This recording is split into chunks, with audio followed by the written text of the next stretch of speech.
Hello and welcome to your dream guide. ನಾನು ನಿಮ್ಮ ಪ್ರೇಮ್. ಆತ್ಮೀಯ ಸ್ಪರ್ಧಾರ್ಥಿಗಳೇ, ಇನ್ನೇನು ಕೆಲವೇ ದಿನಗಳಲ್ಲಿ KS ನ ನೋಟಿಫಿಕೇಶನ್ ಆಗೋದ್ರಿಂದ KS ಗೆ ಸಂಬಂಧಪಟ್ಟಿರತಕ್ಕಂತಹ ಪ್ರಶ್ನೆ ಪತ್ರಿಕೆಗಳನ್ನ ಮತ್ತೆ KS ಗೆ ಸಂಬಂಧಪಟ್ಟಿರತಕ್ಕಂತಹ ವಿಷಯವಾರು ತರಗತಿಗಳನ್ನ your dream guide YouTube channel ಅಲ್ಲಿ ಪ್ರಾರಂಭ ಮಾಡ್ತಾ ಇದ್ದೀವಿ. ಅದಕ್ಕಾಗಿ ಇನ್ನೇನು ಕೆಲವೇ ದಿನಗಳಲ್ಲಿ ಕ್ಲಾಸಸ್ ಸ್ಟಾರ್ಟ್ ಆಗುತ್ತೆ. ಈ ಒಂದು ವಿಡಿಯೋದಲ್ಲಿ CRDR ಮೊನ್ನೆ ನಡೆದಿರ್ತಕ್ಕಂತಹ ಒಂದು CRDR ನ ಪ್ರಶ್ನೆ ಪತ್ರಿಕೆಯನ್ನ ನೋಡ್ತಾ ಹೋಗೋಣ. ಈಗ ಮೊದಲನೇ ಪ್ರಶ್ನೆ, ಕೋವರೆಂಟದ ಮುಖ್ಯ ಗುರಿ ಏನು? ಫಸ್ಟ್ ಆಫ್ ಆಲ್, ಕೋವರೆಂಟ್ ಅಂದ್ರೆ ಏನು ಅಂದ್ರೆ ರಿಟ್ ಗಳನ್ನ ನೀವು ಕೇಳಿರ್ಬೋದು. ರಿಟ್ ಗಳನ್ನ ಸುಪ್ರೀಂ ಕೋರ್ಟ್ ಮತ್ತೆ ಹೈಕೋರ್ಟ್ ಜಾರಿಗೊಳಿಸುತ್ತೆ. ಸುಪ್ರೀಂ ಕೋರ್ಟ್ ಯಾವುದನ್ನ ರಿಟ್ ಅನ್ನ ಕೊಡುತ್ತೆ ಅಂದ್ರೆ, ಸುಪ್ರೀಂ ಕೋರ್ಟ್ ವಿಧಿ 32 ಪ್ರಕಾರ ರಿಟ್ ಅನ್ನ ಹೊರಡಿಸುತ್ತೆ. ಯಾವುದಕ್ಕೆ ಸುಪ್ರೀಂ ಕೋರ್ಟ್ ವಿಧಿ 32 ಪ್ರಕಾರ ಹೊರಡಿಸುತ್ತೆ ಅಂತ ಅಂದ್ರೆ, ಕೇವಲ ಮೂಲಭೂತಗಳ ಉಲ್ಲಂಘನೆ ಆದಾಗ ಮಾತ್ರ. ಮೂಲಭೂತ ಹಕ್ಕುಗಳೇನಿದಾವಲ್ಲ, ಆ ಒಂದು ಮೂಲಭೂತ ಹಕ್ಕುಗಳು ಉಲ್ಲಂಘನೆಯಾದಾಗ ಅವುಗಳ ವಿರುದ್ಧ ರಿಟ್ ಅನ್ನ ಜಾರಿಗೊಳಿಸುತ್ತೆ. ಯಾವುದು? Supreme court. ಯಾವ ವಿಧಿಯಲ್ಲಿ? 32ನೇ ವಿಧಿಯ ಪ್ರಕಾರ. ಅದೇ ರೀತಿ ರಿಟ್ ಗಳನ್ನ ಹೈಕೋರ್ಟ್ ಕೂಡ ಹೊರಡಿಸುತ್ತೆ. ಹೈಕೋರ್ಟ್ ರಿಟ್ ವಿಧಿಸುವ ಒಂದು ವಿಧಿ ಯಾವುದು ಅಂತಂದ್ರೆ 226ನೇ ವಿಧಿ. 226ನೇ ವಿಧಿ. ಮತ್ತೆ ಈ ಹೈಕೋರ್ಟ್ಗೂ ಸುಪ್ರೀಂ ಕೋರ್ಟ್ಗೂ ಏನ್ ಡಿಫ್ರೆನ್ಸ್? ಹೈಕೋರ್ಟ್ ಯಾವ ರೀತಿ ರಿಟ್ ಅನ್ನು ಹೊರಡಿಸುತ್ತೆ ಅಂದ್ರೆ, ಇದು ಮೂಲಭೂತ ಹಕ್ಕುಗಳ ಜೊತೆಗೆ ಇತರೆ ವಿಷಯಗಳಿಗೂ ಕೂಡ ರಿಟ್ ಅನ್ನ ಹೊರಡಿಸುವ ಒಂದು ಅಧಿಕಾರ ಯಾವಾಗಿದೆ ಅಂದ್ರೆ ಹೈಕೋರ್ಟ್ಗೆ ಇದೆ. ಇತರೆ ವಿಷಯಗಳು. ಅದೇ ಮೂಲಭೂತ ಹಕ್ಕುಗಳಿಗೆ ಮಾತ್ರ ರಿಟ್ ಯಾವ್ದು ಕೊಡುತ್ತೆ ಅಂದ್ರೆ ಸುಪ್ರೀಂ ಕೋರ್ಟ್ ಕೊಡುತ್ತೆ. 226ರ ವಿಧಿ ಪ್ರಕಾರ ಹೈಕೋರ್ಟ್ ಮೂಲಭೂತ ಹಕ್ಕುಗಳ ಜೊತೆಗೆ ಇತರೆ ವಿಷಯಗಳಿಗೂ ಕೂಡ ರಿಟ್ ಅನ್ನ ಕೊಡುತ್ತೆ. ಇಲ್ಲಿ ನಿಮ್ಗೆ ಯಾವ ತರ ಪ್ರಶ್ನೆಗಳನ್ನ ಕೇಳಬಹುದು ಅಂತಂದ್ರೆ, ರಿಟ್ ಜ್ಯೂರಿಸ್ಡಿಕ್ಷನ್ ಏನಿದೆ ಇದು ಹೈಕೋರ್ಟಿಗೆ ಜಾಸ್ತಿ ಇದೆಯಾ ಅಥವಾ ಸುಪ್ರೀಂ ಕೋರ್ಟಿಗೆ ಜಾಸ್ತಿ ಇದೆಯಾ ಅಂತ ಹೇಳಿ ಪ್ರಶ್ನೆಯನ್ನ ಕೇಳಬಹುದು. ಇಲ್ಲಿ ನಿಮಗೆ ಗೊತ್ತಾಗ್ತಾ ಇದೆ, ಇದು ಹೈಕೋರ್ಟ್ಗೆ ಜಾಸ್ತಿ ಇರೋದು ರಿಟ್ ಜ್ಯೂರಿಸ್ಡಿಕ್ಷನ್. ಯಾಕೆಂದ್ರೆ ಇದು ಮೂಲಭೂತ ಹಕ್ಕುಗಳ ಒಂದು ಉಲ್ಲಂಘನೆಗೂ ಕೂಡ ರಿಟ್ ಅನ್ನ ಜಾರಿಗೊಳಿಸುತ್ತೆ. ಅದರ ಜೊತೆಗೆ ಇತರ ವಿಷಯಗಳ ಉಲ್ಲಂಘನೆಗೂ ಕೂಡ ಇದು ರಿಟ್ ಅನ್ನ ಜಾರಿಗೊಳಿಸುತ್ತೆ. ಯಾವುದು ಅಂದ್ರೆ ಹೈಕೋರ್ಟ್. ಆದ್ರೆ ಸುಪ್ರೀಂ ಕೋರ್ಟ್ ಏನು, ಕೇವಲ ಮೂಲಭೂತ ಹಕ್ಕುಗಳ ಉಲ್ಲಂಘನೆಯಾದಾಗ ಮಾತ್ರ ಇದು ರಿಟ್ ಗಳನ್ನ ಜಾರಿಗೊಳಿಸುತ್ತೆ. ಈ ಸುಪ್ರೀಂ ಕೋರ್ಟ್ ನ ವಿಧಿ 32, ಹೈಕೋರ್ಟ್ ನ ವಿಧಿ 226. ಅದರ ಜೊತೆಗೆ ಹೈಕೋರ್ಟ್ ಏನಿದೆಯಲ್ಲ, ಈ ಹೈಕೋರ್ಟ್ ಒಂದು ರಾಜ್ಯದ ಒಳಗಡೆ ಏನ್ ನಡೆಯುತ್ತಲ್ಲ, ಆ ರಾಜ್ಯದ ಒಳಗಡೆಗೆ ಸಂಬಂಧಿಸಿದಂತೆ ಮಾತ್ರ, ಅಂದ್ರೆ ಇದರ ಒಂದು ರಿಟ್ ನ ವ್ಯಾಪ್ತಿ ಯಾವುದು ಅಂದ್ರೆ ಆ ಒಂದು ರಾಜ್ಯಕ್ಕೆ ಸೀಮಿತ ಆಗಿರುತ್ತೆ. ಯಾವುದು? ಹೈಕೋರ್ಟ್ ಕೊಡ್ತಕ್ಕಂತಹ ರಿಟ್. ಆದ್ರೆ ಸುಪ್ರೀಂ ಕೋರ್ಟ್ ಕೊಡ್ತಕ್ಕಂತಹ ರಿಟ್ ಏನಿದೆ ಇದು ಎಂಟೈರ್ ಕಂಟ್ರಿ. ಅದೇ ನಮ್ಮ ಭಾರತ ಏನಿದೆಯಲ್ಲ, ನಮ್ಮ ಭಾರತದ ಭೂಪ್ರದೇಶದೊಳಗಡೆ ಎಲ್ಲಿ ಬೇಕಾದ್ರೂ ಕೂಡ ರಿಟ್ ಅನ್ನ ಇಶ್ಯೂ ಮಾಡಬಹುದು. ಈ ತರ ಈ ಒಂದು ಟೆರಿಟೋರಿಯಲ್ ಜ್ಯೂರಿಸ್ಡಿಕ್ಷನ್ ಯಾವ್ದಕ್ಕಿದೆ ಅಂದ್ರೆ ಸುಪ್ರೀಂ ಕೋರ್ಟ್ಗೆ ಜಾಸ್ತಿ ಇದೆ. ಹೈಕೋರ್ಟ್ಗೆ ಜಸ್ಟ್ ಆ ರಾಜ್ಯಕ್ಕೆ ಸಂಬಂಧಪಟ್ಟಿರತಕ್ಕಂತಹ ಮಾತ್ರ ರಿಟ್ ಗಳನ್ನ ವಿಧಿಸಬಹುದು. ಇದು ರಿಟ್ಗೆ ಸಂಬಂಧಪಟ್ಟಿರ್ತಕ್ಕಂಥದ್ದು. ಈ ರಿಟ್ ಗಳನ್ನ ನಾವು ಮತ್ತೆ ನೋಡೋದಾದ್ರೆ, ಈಗ ಫಾರ್ ಎಕ್ಸಾಂಪಲ್, ಈಗ ಹೈಕೋರ್ಟ್ ಬಗ್ಗೆ ನೋಡಿದ್ವಿ. ಹೈಕೋರ್ಟ್ ವಿಧಿಸ್ತಕ್ಕಂತಹ ರಿಟ್ ಗಳನ್ನ ನೋಡಿದ್ವಿ. ಅದರ ಜೊತೆಗೆ ಸುಪ್ರೀಂ ಕೋರ್ಟ್ ರಿಟ್ ಗಳನ್ನ ಕೂಡ ನಾವು ನೋಡಿದ್ವಿ. ಆ ಡಿಫರೆನ್ಸ್ ಅನ್ನ ಮತ್ತೆ ನೋಡೋದಾದ್ರೆ, ಹೈಕೋರ್ಟ್ ನ ಕಾರ್ಯವ್ಯಾಪ್ತಿ ಏನಿದೆ ಇದು ಒಂದು ರಾಜ್ಯಕ್ಕೆ ಸೀಮಿತ ಆಗಿದೆ. ಅದೇ ಸುಪ್ರೀಂ ಕೋರ್ಟ್ ಏನಿದೆ ಇಡೀ ದೇಶದೆಲ್ಲೆಡೆ ವಿಧಿಸಬಹುದು ಅದನ್ನ ರಿಟ್ ಗಳನ್ನ. ಮತ್ತೆ ಇನ್ನೊಂದು ಡಿಫರೆನ್ಸ್ ಏನ್ ನೋಡಿದ್ವಿ, ಇದು ಹೈಕೋರ್ಟ್ ನ ಕಾರ್ಯವ್ಯಾಪ್ತಿ ಜ್ಯೂರಿಸ್ಡಿಕ್ಷನ್ ಏನ್ ಜಾಸ್ತಿ ಇದೆ. ಜ್ಯೂರಿಸ್ಡಿಕ್ಷನ್ ಯಾವ್ದು ಜಾಸ್ತಿ ಇದೆ ಅಂದ್ರೆ ಹೈಕೋರ್ಟ್ಗೆ ಜಾಸ್ತಿ ಇದೆ. ಸುಪ್ರೀಂ ಕೋರ್ಟ್ ನ ಜ್ಯೂರಿಸ್ಡಿಕ್ಷನ್ ಕಡಿಮೆ ಇದೆ. ಯಾಕೆಂದ್ರೆ ಹೈಕೋರ್ಟ್ ಫಂಡಮೆಂಟಲ್ ರೈಟ್ಸ್, ಮೂಲಭೂತ ಹಕ್ಕುಗಳ ಉಲ್ಲಂಘನೆ ಪ್ಲಸ್ ಇತರೆ ವಿಷಯಗಳಿಗೆ ಸಂಬಂಧಪಟ್ಟಿರತಕ್ಕಂತಹ ಉಲ್ಲಂಘನೆಗೂ ಕೂಡ ರಿಟ್ ಅನ್ನ ಜಾರಿಗೊಳಿಸುತ್ತೆ. ಯಾವುದು? ಹೈಕೋರ್ಟ್. ಅದೇ ಸುಪ್ರೀಂ ಕೋರ್ಟ್ ಕೇವಲ ಮೂಲಭೂತ ಹಕ್ಕುಗಳ ಉಲ್ಲಂಘನೆಗೆ ಸಂಬಂಧಪಟ್ಟಿರತಕ್ಕಂಥದ್ದು. ಇದು ವಿಧಿ 32, ಈ ವಿಧಿ 226. ನೆಕ್ಸ್ಟ್ ನೀವು ರಿಟ್ ಬಗ್ಗೆ ನೋಡೋದಾದ್ರೆ, ಈಗ ನೀವು ರಿಟ್ ಗಳ ಬಗ್ಗೆ ನೋಡೋದಾದ್ರೆ 5 ರೀತಿಯ ರಿಟ್ ಗಳನ್ನ ನೋಡಬಹುದು. First one, mandamus.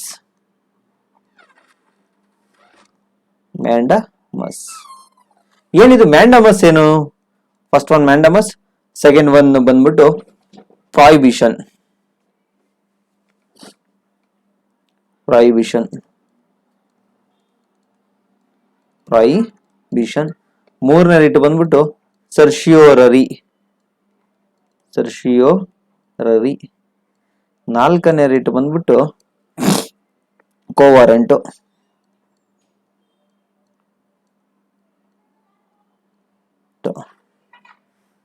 Next habeas corpus.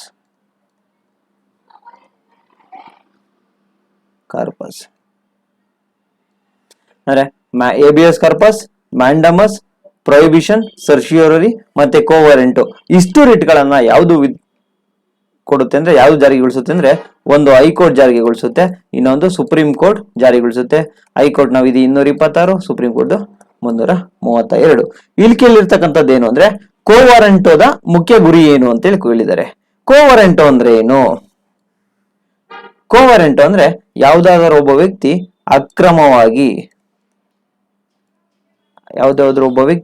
ಅಕ್ರಮವಾಗಿ ಗೌರ್ಮೆಂಟ್ ಕೆಲಸವನ್ನು ತಗೊಂಡಿದ್ರೆ, ಸರ್ಕಾರಿ ಕೆಲಸವನ್ನು ತಗೊಂಡಿದ್ರೆ, ಅವನು ಅಕ್ರಮವಾಗಿ ಏನ್ ಕೆಲಸವನ್ನು ತಗೊಂಡಿರ್ತಾನಲ್ಲ ಆ ಅಕ್ರಮದ ಕೆಲಸದ ವಿರುದ್ಧ ನೀಡ್ತಕ್ಕಂತಹ ರಿಟ್ ಯಾವುದು ಅಂದ್ರೆ ಕೋವಾರೆಂಟೋ. ಈಗ ನೀವು ಇಲ್ಲಿ ಆಪ್ಷನ್ ನೋಡ್ಬೋದು.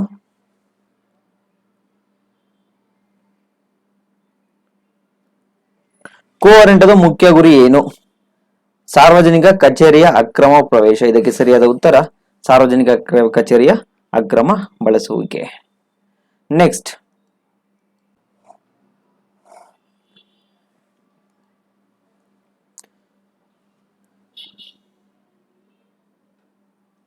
ಪ್ರಶ್ನೆ ನೋಡ್ತಾ ಹೋಗಿ.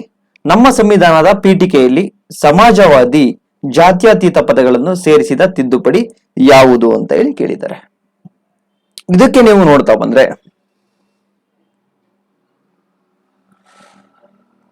ನಮ್ಮ ಭಾರತದಲ್ಲಿ 42ನೇ ಸಂವಿಧಾನದ ತಿದ್ದುಪಡಿ ಆಗುತ್ತೆ. 42ನೇ ಸಂವಿಧಾನದ ತಿದ್ದುಪಡಿ.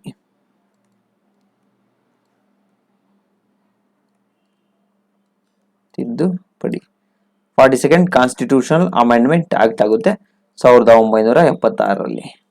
ಈ ತಿದ್ದುಪಡಿ ಏನ್ ಮಾಡುತ್ತೆ ಅಂದ್ರೆ ಸಂವಿಧಾನದ ಪ್ರಸ್ತಾವನೆಗೆ, ಅಂದ್ರೆ ಪ್ರಿಯಂಬಲ್ ಅಂತ ಏನ್ ಕರಿತೀವಲ್ಲ, ಈ ಒಂದು ಸಂವಿಧಾನದ ಪ್ರಸ್ತಾವನೆಗೆ 3 ಪದಗಳನ್ನ ಆಡ್ ಮಾಡುತ್ತೆ. ಆ 3 ಪದಗಳು ಯಾವ್ಯಾವಪ್ಪ ಅಂತಂದ್ರೆ, ನಂಬರ್ 1 ಸೋಷಲಿಸ್ಟ್ ಅಂದ್ರೆ ಸಮಾಜವಾದಿ, ಸೆಕೆಂಡ್ ಬಂದ್ಬಿಟ್ಟು ಸೆಕ್ಯುಲರ್ ಅಂದ್ರೆ ಜಾತ್ಯತೀತತೆ, ನೆಕ್ಸ್ಟ್ ಥರ್ಡ್ ಒನ್ ಬಂದ್ಬಿಟ್ಟು ಇಂಟಿಗ್ರಿಟಿ ಅಂದ್ರೆ ಐಕ್ಯತೆ. ಸೋಷಿಯಲಿಸ್ಟ್ ಅಂದ್ರೆ ಏನು ಅಂದ್ರೆ ಸಮಾಜವಾದಿ ಸಿದ್ಧಾಂತವನ್ನ ಪ್ರತಿಪಾದಿಸ್ತಕ್ಕಂಥದ್ದು. ಸಮಾಜದಲ್ಲಿರೋ ಎಲ್ಲರಿಗೂ ಕೂಡ ಈಕ್ವಲ್ ಆಗಿ ಎಲ್ಲ ಡಿಸ್ಟ್ರಿಬ್ಯೂಷನ್ ಆಗಬೇಕು. ಸಮಾಜವಾದಿ ಚಿಂತನೆಗಳಿಗೆ ಬಗ್ಗೆ ಸಂಬಂಧಪಟ್ಟಿರ್ತಕ್ಕಂತಹ ಸಮಾಜವಾದಿ ಎಂಬ ಪದವನ್ನ 42ನೇ ಸಂವಿಧಾನ ತಿದ್ದುಪಡಿ ಆಡ್ ಮಾಡುತ್ತೆ. ಯಾವುದಕ್ಕೆ ಅಂದ್ರೆ ಪ್ರಿಯಂಬಲ್ಗೆ. ಅದರ ಜೊತೆಗೆ ಸೆಕ್ಯುಲರ್ ಅಂದ್ರೆ ಜಾತ್ಯತೀತತೆ ಬಗ್ಗೆ, ಅಂದ್ರೆ ಯಾವುದೇ ರೀತಿಯ ಕೇವಲ ಒಂದೇ ಒಂದು ಧರ್ಮವನ್ನು ನಮ್ಮ ರಾಷ್ಟ್ರದ ಧರ್ಮವನ್ನಾಗಿ ಸ್ವೀಕರಿಸಿಲ್ಲ ಒಂದು. ನೆಕ್ಸ್ಟ್ ಯಾವುದೇ ಒಂದು ಧರ್ಮಕ್ಕೆ ಒಂದು ಸ್ಪೆಷಲ್ ಪ್ರಿವಿಲೇಜ್ ಕೊಡೋಂಗಿಲ್ಲ, ಎಲ್ಲಾ ಧರ್ಮವನ್ನು ಕೂಡ ಸಮಾನವಾಗಿ ಕಾಣಬೇಕು ಅಂತ ಹೇಳ್ತಕ್ಕಂಥದ್ದು ಜಾತ್ಯತೀತತೆ. ಈ ಜಾತ್ಯತೀತತೆ ಅಂತಕ್ಕಂತಹ ವರ್ಡ್ ಅನ್ನು ಕೂಡ ಸಮಾಜವಾದಿ ಅಂತಕ್ಕಂತಹ ವರ್ಡ್ ಅನ್ನು, ಅದರ ಜೊತೆಗೆ ಐಕ್ಯತೆ ಅಂದ್ರೆ ಇಂಟಿಗ್ರಿಟಿ, ನಾವೆಲ್ಲರೂ ಕೂಡ ಭಾರತೀಯರು ಎನ್ನುವ ಐಕ್ಯತೆಯನ್ನ ಸಾರ್ತಕ್ಕಂತಹ ಒಂದು ಈ 3 ಪದಗಳನ್ನ ನಮ್ಮ ಪ್ರಿಯಂಬಲ್ಗೆ ಅಳವಡಿಸಲಾಗಿದೆ. ಯಾವಾಗ ಅಳವಡಿಸಿದ್ದಾರೆ ಅಂದ್ರೆ 1976ರಲ್ಲಿ. ಯಾವ ತಿದ್ದುಪಡಿ ಅಂದ್ರೆ 42ನೇ ಸಂವಿಧಾನದ ತಿದ್ದುಪಡಿಯಲ್ಲಿ. ಈಗ ಆನ್ಸರ್ ನೋಡೋಣ. ನಮ್ಮ ಸಂವಿಧಾನದ ಪೀಠಿಕೆಯಲ್ಲಿ ಅಂದ್ರೆ ಪ್ರಿಯಂಬಲ್ ಅಲ್ಲಿ ಸಮಾಜವಾದಿ, ಜಾತ್ಯತೀತತೆ ಪದಗಳನ್ನು ಸೇರಿಸಿದ ತಿದ್ದುಪಡಿ ಯಾವುದು? ನಿಮ್ಗೆ ಈಗಾಗಲೇ ಗೊತ್ತಿದೆ. ಇದಕ್ಕೆ ಉತ್ತರ 42ನೇ ಸಂವಿಧಾನದ ತಿದ್ದುಪಡಿ. ನೆಕ್ಸ್ಟ್ ಮುಂದಿನ ಪ್ರಶ್ನೆ. ರಾಜ್ಯ ಶಾಸಕಾಂಗವು ಅಧಿವೇಶನದಲ್ಲಿಲ್ಲದೆ ಇದ್ದಾಗ ಸುಗ್ರೀವಾಜ್ಞೆಯನ್ನ ಯಾರು ಹೊರಡಿಸಲಾಗುತ್ತದೆ ಅಂತೇಳಿ ಒಂದು ಪ್ರಶ್ನೆ. ಫಸ್ಟ್ ಆಫ್ ಆಲ್ ನಿಮ್ಗೆ ಸುಗ್ರೀವಾಜ್ಞೆ ಅಂದ್ರೆ ಏನು ಅಂತೇಳಿ ನೋಡೋಣ. ಫಸ್ಟ್ ಸುಗ್ರೀವಾಜ್ಞೆ ಅಂದ್ರೆ ಏನು?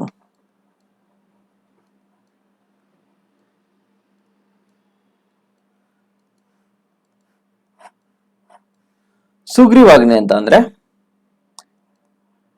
ಈಗ ಫಾರ್ ಎಕ್ಸಾಂಪಲ್ ನಮ್ಮ ಕರ್ನಾಟಕ ರಾಜ್ಯವನ್ನು ತೆಗೆದುಕೊಂಡ್ರೆ, ನಮ್ಮ ಕರ್ನಾಟಕ ರಾಜ್ಯದಲ್ಲಿ ಕರ್ನಾಟಕ ವಿಧಾನಸಭೆ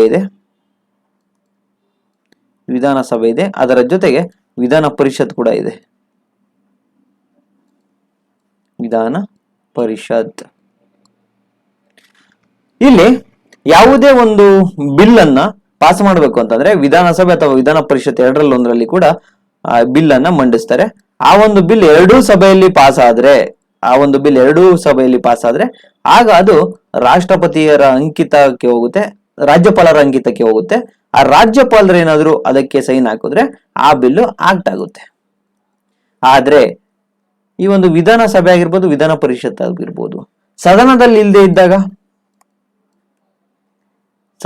ಇಲ್ಲದೆ ಇದ್ದಾಗ ಆಗೇನಾದ್ರೂ ಎಮರ್ಜೆನ್ಸಿ ಇದ್ದಂತಹ ಸಂದರ್ಭದಲ್ಲಿ, ಅಂದ್ರೆ ಅವಾಗೇನಾದ್ರೂ ಇದನ್ನ ಡಿಕ್ಲೇರ್ ಮಾಡ್ಲೇಬೇಕು, ಯಾವ್ದಾದ್ರು ಒಂದು ರೂಲ್ಸ್ ತುರ್ತು ಅಗತ್ಯ ಬಿದ್ದಲ್ಲಿ, ಯಾವ್ದಾದ್ರು ರೂಲ್ಸ್ ಎಮರ್ಜೆನ್ಸಿಗೆ ನಾವು ತಗೊಂಡ್ಬರ್ಬೇಕು ಅಂತ ಅಂದಾಗ ಇಲ್ಲಿ ವಿಧಾನ ಪರಿಷತ್ತು ಸಭೆಯಲ್ಲಿದ್ದ, ವಿಧಾನಸಭೆನೂ ಕೂಡ ಸಭೆಯಲ್ಲಿಲ್ಲ. ಆ ಒಂದು ಸದನದಲ್ಲಿ ಇಲ್ಲದೆ ಇರುವ ಒಂದು ಸಂದರ್ಭದಲ್ಲಿ ರಾಜ್ಯಪಾಲರು ಏನ್ ಮಾಡ್ತಾರೆ ಅಂದ್ರೆ ಸುಗ್ರೀವಾಜ್ಞೆಯನ್ನ ಓಡಿಸುತ್ತಾರೆ. ಈ ರಾಜ್ಯಪಾಲರು ಸುಗ್ರೀವಾಜ್ಞೆಯನ್ನ ಏನ್ ಓಡಿಸ್ತಾರೋ ಅದು ಈಕ್ವಲ್ ಟು ವಿಧಾನಸಭೆ ಮತ್ತೆ ವಿಧಾನ ಪರಿಷತ್ ಏನು ಒಂದು ಬಿಲ್ ಅನ್ನು ಮಾಡುತ್ತಲ್ಲ ಆ ಬಿಲ್ಗೆ ಈಕ್ವಲ್ ಆಗಿರುತ್ತೆ. ಇದೇ ಸುಗ್ರೀವಾಜ್ಞೆ. ಪ್ರಶ್ನೆಯನ್ನ ನೋಡ್ತಾ ಹೋಗೋಣ. ರಾಜ್ಯ ಶಾಸಕಾಂಗವು ಅಧಿವೇಶನದಲ್ಲಿ ಇಲ್ಲದೆ ಇದ್ದಾಗ ಸುಗ್ರೀವಾಜ್ಞೆಯನ್ನು ಯಾರು ಹೊರಡಿಸ್ತಾರೆ? ರಾಜ್ಯ ಶಾಸಕಾಂಗ ಅಂತ ಬಂದ್ರೆ ರಾಜ್ಯಪಾಲರು ಸುಗ್ರೀವಾಜ್ಞೆಯನ್ನ ಹೊರಡಿಸುತ್ತಾರೆ. ಅದೇ ಏನಾದ್ರು ಸಂಸತ್ತು ಅಂತ ಕೇಳಿದ್ರೆ, ಸಂಸತ್ತು ಸದನದಲ್ಲಿ ಇಲ್ದಾಗ ಅಂತ ಕೇಳಿದ್ರೆ, ಅಂದ್ರೆ ಪಾರ್ಲಿಮೆಂಟ್ ಸದನದಲ್ಲಿ ಇದ್ದಾಗ ಅಂದ್ರೆ ಆಗ ಭಾರತದ ರಾಷ್ಟ್ರಪತಿಯವರು ಹೊರಡಿಸುತ್ತಾರೆ. ಆದರೆ ಈ ಒಂದು ಪ್ರಶ್ನೆಗೆ ಸರಿಯಾದ ಉತ್ತರ ರಾಜ್ಯ ಶಾಸಕಾಂಗ ಅಧಿವೇಶನದಲ್ಲಿ ಇಲ್ಲದೆ ಇದ್ದಾಗ ಯಾರು ಸುಗ್ರೀವಾಜ್ಞೆಯನ್ನು ಹೊರಡಿಸ್ತಾರೆ ಅಂದ್ರೆ ರಾಜ್ಯದ ರಾಜ್ಯಪಾಲರು. ನೆಕ್ಸ್ಟ್ ಮುಂದಿನ ಪ್ರಶ್ನೆ.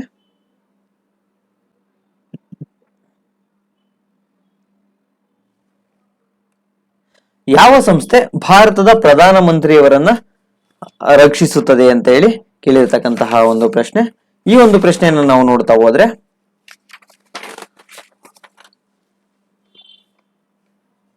ಭಾರತದ ರಾಷ್ಟ್ರಪತಿಯನ್ನು ರಕ್ಷಿಸಲು ಇರತಕ್ಕಂತಹ ಒಂದು ಸಂಸ್ಥೆ ಯಾವುದು ಅಥವಾ ಏಜೆನ್ಸಿ ಯಾವುದು ಅಂತ ಅಂದ್ರೆ ನೋಡಿ, 1988ರಲ್ಲಿ ಸಂಸತ್ತು ಒಂದು ಕಾಯ್ದೆಯನ್ನು ತರುತ್ತೆ. ಆ ಕಾಯ್ದೆ ಯಾವುದು ಅಂತ ಅಂದ್ರೆ special protection group act, SPG act ಅಂತ ಹೇಳಿ ತಗೊಂಡ್ಬರುತ್ತೆ. ಯಾವಾಗ ಅಂದ್ರೆ 1988ರಲ್ಲಿ ಯಾವುದು ಸಂಸತ್ತು ಜಾರಿಗೆ ತರುತ್ತದೆ.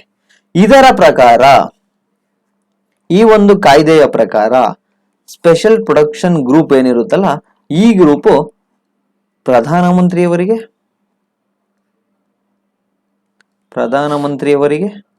ಮತ್ತೆ ಅವರ ಕುಟುಂಬಕ್ಕೆ, ಪ್ರಧಾನಮಂತ್ರಿ ಮತ್ತೆ ಅವರ ಕುಟುಂಬಕ್ಕೆ ರಕ್ಷಣೆಯನ್ನು ಒದಗಿಸಬೇಕು ಅಂತ ಹೇಳಿ 1988ರಲ್ಲಿ SPGಯನ್ನ ಜಾರಿಗೆ ತಗೊಂಡ್ಬರ್ತದೆ. ಯಾವುದು? ಸಂಸತ್ತು. ಆದ್ರೆ 2019ರಲ್ಲಿ ಏನಾಗುತ್ತೆ ಅಂದ್ರೆ ಈ ಒಂದು SPG ಆಕ್ಟ್ ಏನಿದೆಯಲ್ಲ, ಈ ಒಂದು SPG ಆಕ್ಟ್ಗೆ ತಿದ್ದುಪಡಿಯನ್ನ ತಗೊಂಡ್ಬರ್ತಾರೆ. ಯಾವಾಗ ಅಂದ್ರೆ 2019ರಲ್ಲಿ ಅಮೆಂಡ್ಮೆಂಟ್ ಮಾಡ್ತಾರೆ, ತಿದ್ದುಪಡಿಯನ್ನ ತಗೊಂಡ್ಬಂದು ಕೇವಲ SPG ಆಕ್ಟ್ ಪ್ರಧಾನಮಂತ್ರಿಯವರಿಗೆ ಮಾತ್ರ ಸೆಕ್ಯೂರಿಟಿಯನ್ನ ಕೊಡಬೇಕು, ಅವರ ಕುಟುಂಬಕ್ಕೆ ಕೊಡುವ ಹಾಗಿಲ್ಲ ಅಂತ ಹೇಳುತ್ತೆ. ಯಾವುದು? SPG act. ಈಗ ಪ್ರಶ್ನೆಯನ್ನು ನೋಡೋಣ.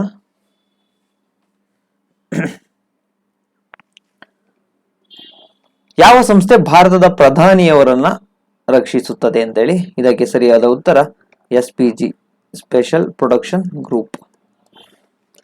ನೆಕ್ಸ್ಟ್ ಮುಂದಿನ ಪ್ರಶ್ನೆ. ಭಾರತದ ಮೊದಲ ಮಹಿಳಾ ರಾಷ್ಟ್ರಾಧ್ಯಕ್ಷೆ ಅಂದ್ರೆ ಭಾರತದ ಪ್ರಪ್ರಥಮ ರಾಷ್ಟ್ರಪತಿಗಳು ಯಾರು, ಮಹಿಳಾ ರಾಷ್ಟ್ರಪತಿ ಯಾರು ಅಂದ್ರೆ ಪ್ರತಿಭಾ ಸಿಂಗ್ ಪಾಟೀಲ್. ನೆಕ್ಸ್ಟ್ ಮುಂದಿನ ಪ್ರಶ್ನೆ. ಇದು ನೋಡಿ, ಇದು ಮೌಲ್ಯ ಶಿಕ್ಷಣಕ್ಕೆ ಸಂಬಂಧಪಟ್ಟಿರತಕ್ಕಂತಹ ಪ್ರಶ್ನೆ, ಅಂದ್ರೆ ಎಥಿಕ್ಸ್ಗೆ ಸಂಬಂಧಪಟ್ಟಿರತಕ್ಕಂತಹ ಪ್ರಶ್ನೆ ಇದು. ನೀವು ಒಬ್ಬ ಸಹೋದ್ಯೋಗಿಯ ಸಂಸ್ಥೆಗೆ ಹಾನಿಯುಂಟು ಮಾಡುವ ಅನೈತಿಕ ನಡವಳಿಕೆಯಲ್ಲಿ, ಅಂದ್ರೆ ನಿಮ್ಮ ಏನು ಕೊಲೀಗ್ ಇರ್ತಾರಲ್ಲ ಕೆಲಸ ಮಾಡೋದ್ರ, ಅವರು ಸಂಸ್ಥೆಗೆ ಹಾನಿಯನ್ನು ಉಂಟು ಮಾಡ್ತಕ್ಕಂತಹ ಅನೈತಿಕ ಚಟುವಟಿಕೆಗಳಲ್ಲಿ ತೊಡಗಿರ್ತಾರೆ. ಅದನ್ನ ನೀವು ನೋಡ್ತೀರಾ. ನೀವು ನೋಡಿದ್ಮೇಲೆ ಏನ್ ಮಾಡ್ತೀರಾ ಅಂತ ಹೇಳಿ ಈ ಒಂದು ಎಥಿಕ್ಸ್ ಪ್ರಶ್ನೆ ಇದು. ಸಹೋದ್ಯೋಗಿಯೊಂದಿಗೆ ಮಾತನಾಡುವುದನ್ನು ತಪ್ಪಿಸಿ ಅವನ ವ್ಯವಹಾರದಿಂದ ದೂರವಿರುವರು. ಅಂದ್ರೆ ಏನೋ ಅನೈತಿಕ ಚಟುವಟಿಕೆ ಮಾಡ್ತಾ ಇದ್ದಾನೆ ಅಂದ್ರೆ ಅವನ್ ಸಹಾಯಕಪ್ಪ ಅಂತ ಹೇಳಿ ಮಾತನಾಡುವುದನ್ನು ತಪ್ಪಿಸ್ತೀರಾ? ಖಂಡಿತ ಇಲ್ಲ, ಇದು ಮಾಡಬಾರದು. ಕೆಲಸದ ಸ್ಥಳಗಳಲ್ಲಿ ಉದ್ವಿಗ್ನತೆಯ ಉಂಟು ಮಾಡುವುದನ್ನು ತಪ್ಪಿಸಲು ಮೌನ ಆಗಿರುವುದು. ಅಂದ್ರೆ ಅವನೇನೋ ಅನೈತಿಕ ಚಟುವಟಿಕೆಗಳಲ್ಲಿ ತೊಡಗಿದ್ದಾರೆ, ನಮ್ಗೆ ಯಾಕೆ ಕೆಲ್ಸದ ಹತ್ರ ಸುಮ್ನೆ ಯಾಕೆ, ಏನಾದ್ರು ಇಲ್ಲಾಕೆ ಸುಮ್ನೆ ಒಂದು ನ್ಯೂಸೆನ್ಸ್ ಕ್ರಿಯೇಟ್ ಮಾಡೋದು ಅಂತ ಹೇಳ್ಬಿಟ್ಟು ಸುಮ್ನೆ ಇರ್ತೀವಿ ಅಂತ ಹೇಳಿದ್ದು. ಯಾವತ್ತೇ ಕೂಡ ನಿಮ್ಮ ಮುಂದೆ ತಪ್ಪು ನಡೀತಾ ಇದೆ ಅಂದ್ರೆ ಸುಮ್ಮನೆ ಇರಬಾರ್ದು, ಇದು ಕೂಡ ತಪ್ಪು. ನೆಕ್ಸ್ಟ್, ಉನ್ನತ ಸಂಬಂಧವನ್ನು ಕಾಪಾಡಿಕೊಳ್ಳಲು ಅನೈತಿಕ ನಡವಳಿಕೆಗಳಲ್ಲಿ ಸಹೋದ್ಯೋಗಿಯನ್ನು ಸೇರಿಸುವುದು. ಅಂದ್ರೆ ಆ ಸಹೋದ್ಯೋಗಿ ತಪ್ಪು ಮಾಡ್ತಾ ಇದ್ದಾರೆ ಅಂತ ನಿಮಗೆ ಗೊತ್ತು, ಇದೇನ್ ಹೇಳ್ತಾ ಇದೆ ಅಂದ್ರೆ ಆ ಸಹೋದ್ಯೋಗಿಯೊಂದಿಗೆ ಸೇರಿ ನೀವು ಕೂಡ ತಪ್ಪನ್ನ ಮಾಡ್ತಕ್ಕಂಥದ್ದು ಅಂತೇಳಿ, ಅನೈತಿಕ ಚಟುವಟಿಕೆಗಳಲ್ಲಿ ನೀವು ಕೂಡ ಸೇರ್ಕೊಳ್ತಕ್ಕಂಥದ್ದು ಅಂತ ಹೇಳಿ ಹೇಳ್ತಾ ಇದ್ದಾರೆ. ಸಾರಿ, ಇದು ಕೂಡ ತಪ್ಪು.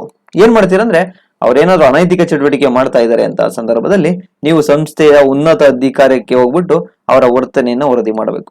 ಸಂಸ್ಥೆಯಲ್ಲಿ ಇರತಕ್ಕಂತಹ ಮೇಲಧಿಕಾರಿಗಳಿಗೆ ಹೇಳ್ಬೇಕು, ನೀವು ಇವರೇನೋ ಒಂದು ಅನೈತಿಕ ಚಟುವಟಿಕೆಗಳಲ್ಲಿ, ಅನೈತಿಕ ನಡವಳಿಕೆಗಳಲ್ಲಿ ಸೇರ್ಕೊಂಡಿದ್ದಾರೆ, ಇದರಿಂದ ಸಂಸ್ಥೆಗೆ ಹಾನಿ ಆಗುತ್ತೆ ಅಂತ ಹೇಳ್ಬಿಟ್ಟು ನೀವು ಉನ್ನತ ಅಧಿಕಾರಿಗಳಿಗೆ ಅದನ್ನ ರಿಪೋರ್ಟ್ ಮಾಡ್ಬೇಕು ನೀವು. ಸರಿಯಾದ ಉತ್ತರ ಆಪ್ಷನ್ ಸಿ. ನೆಕ್ಸ್ಟ್,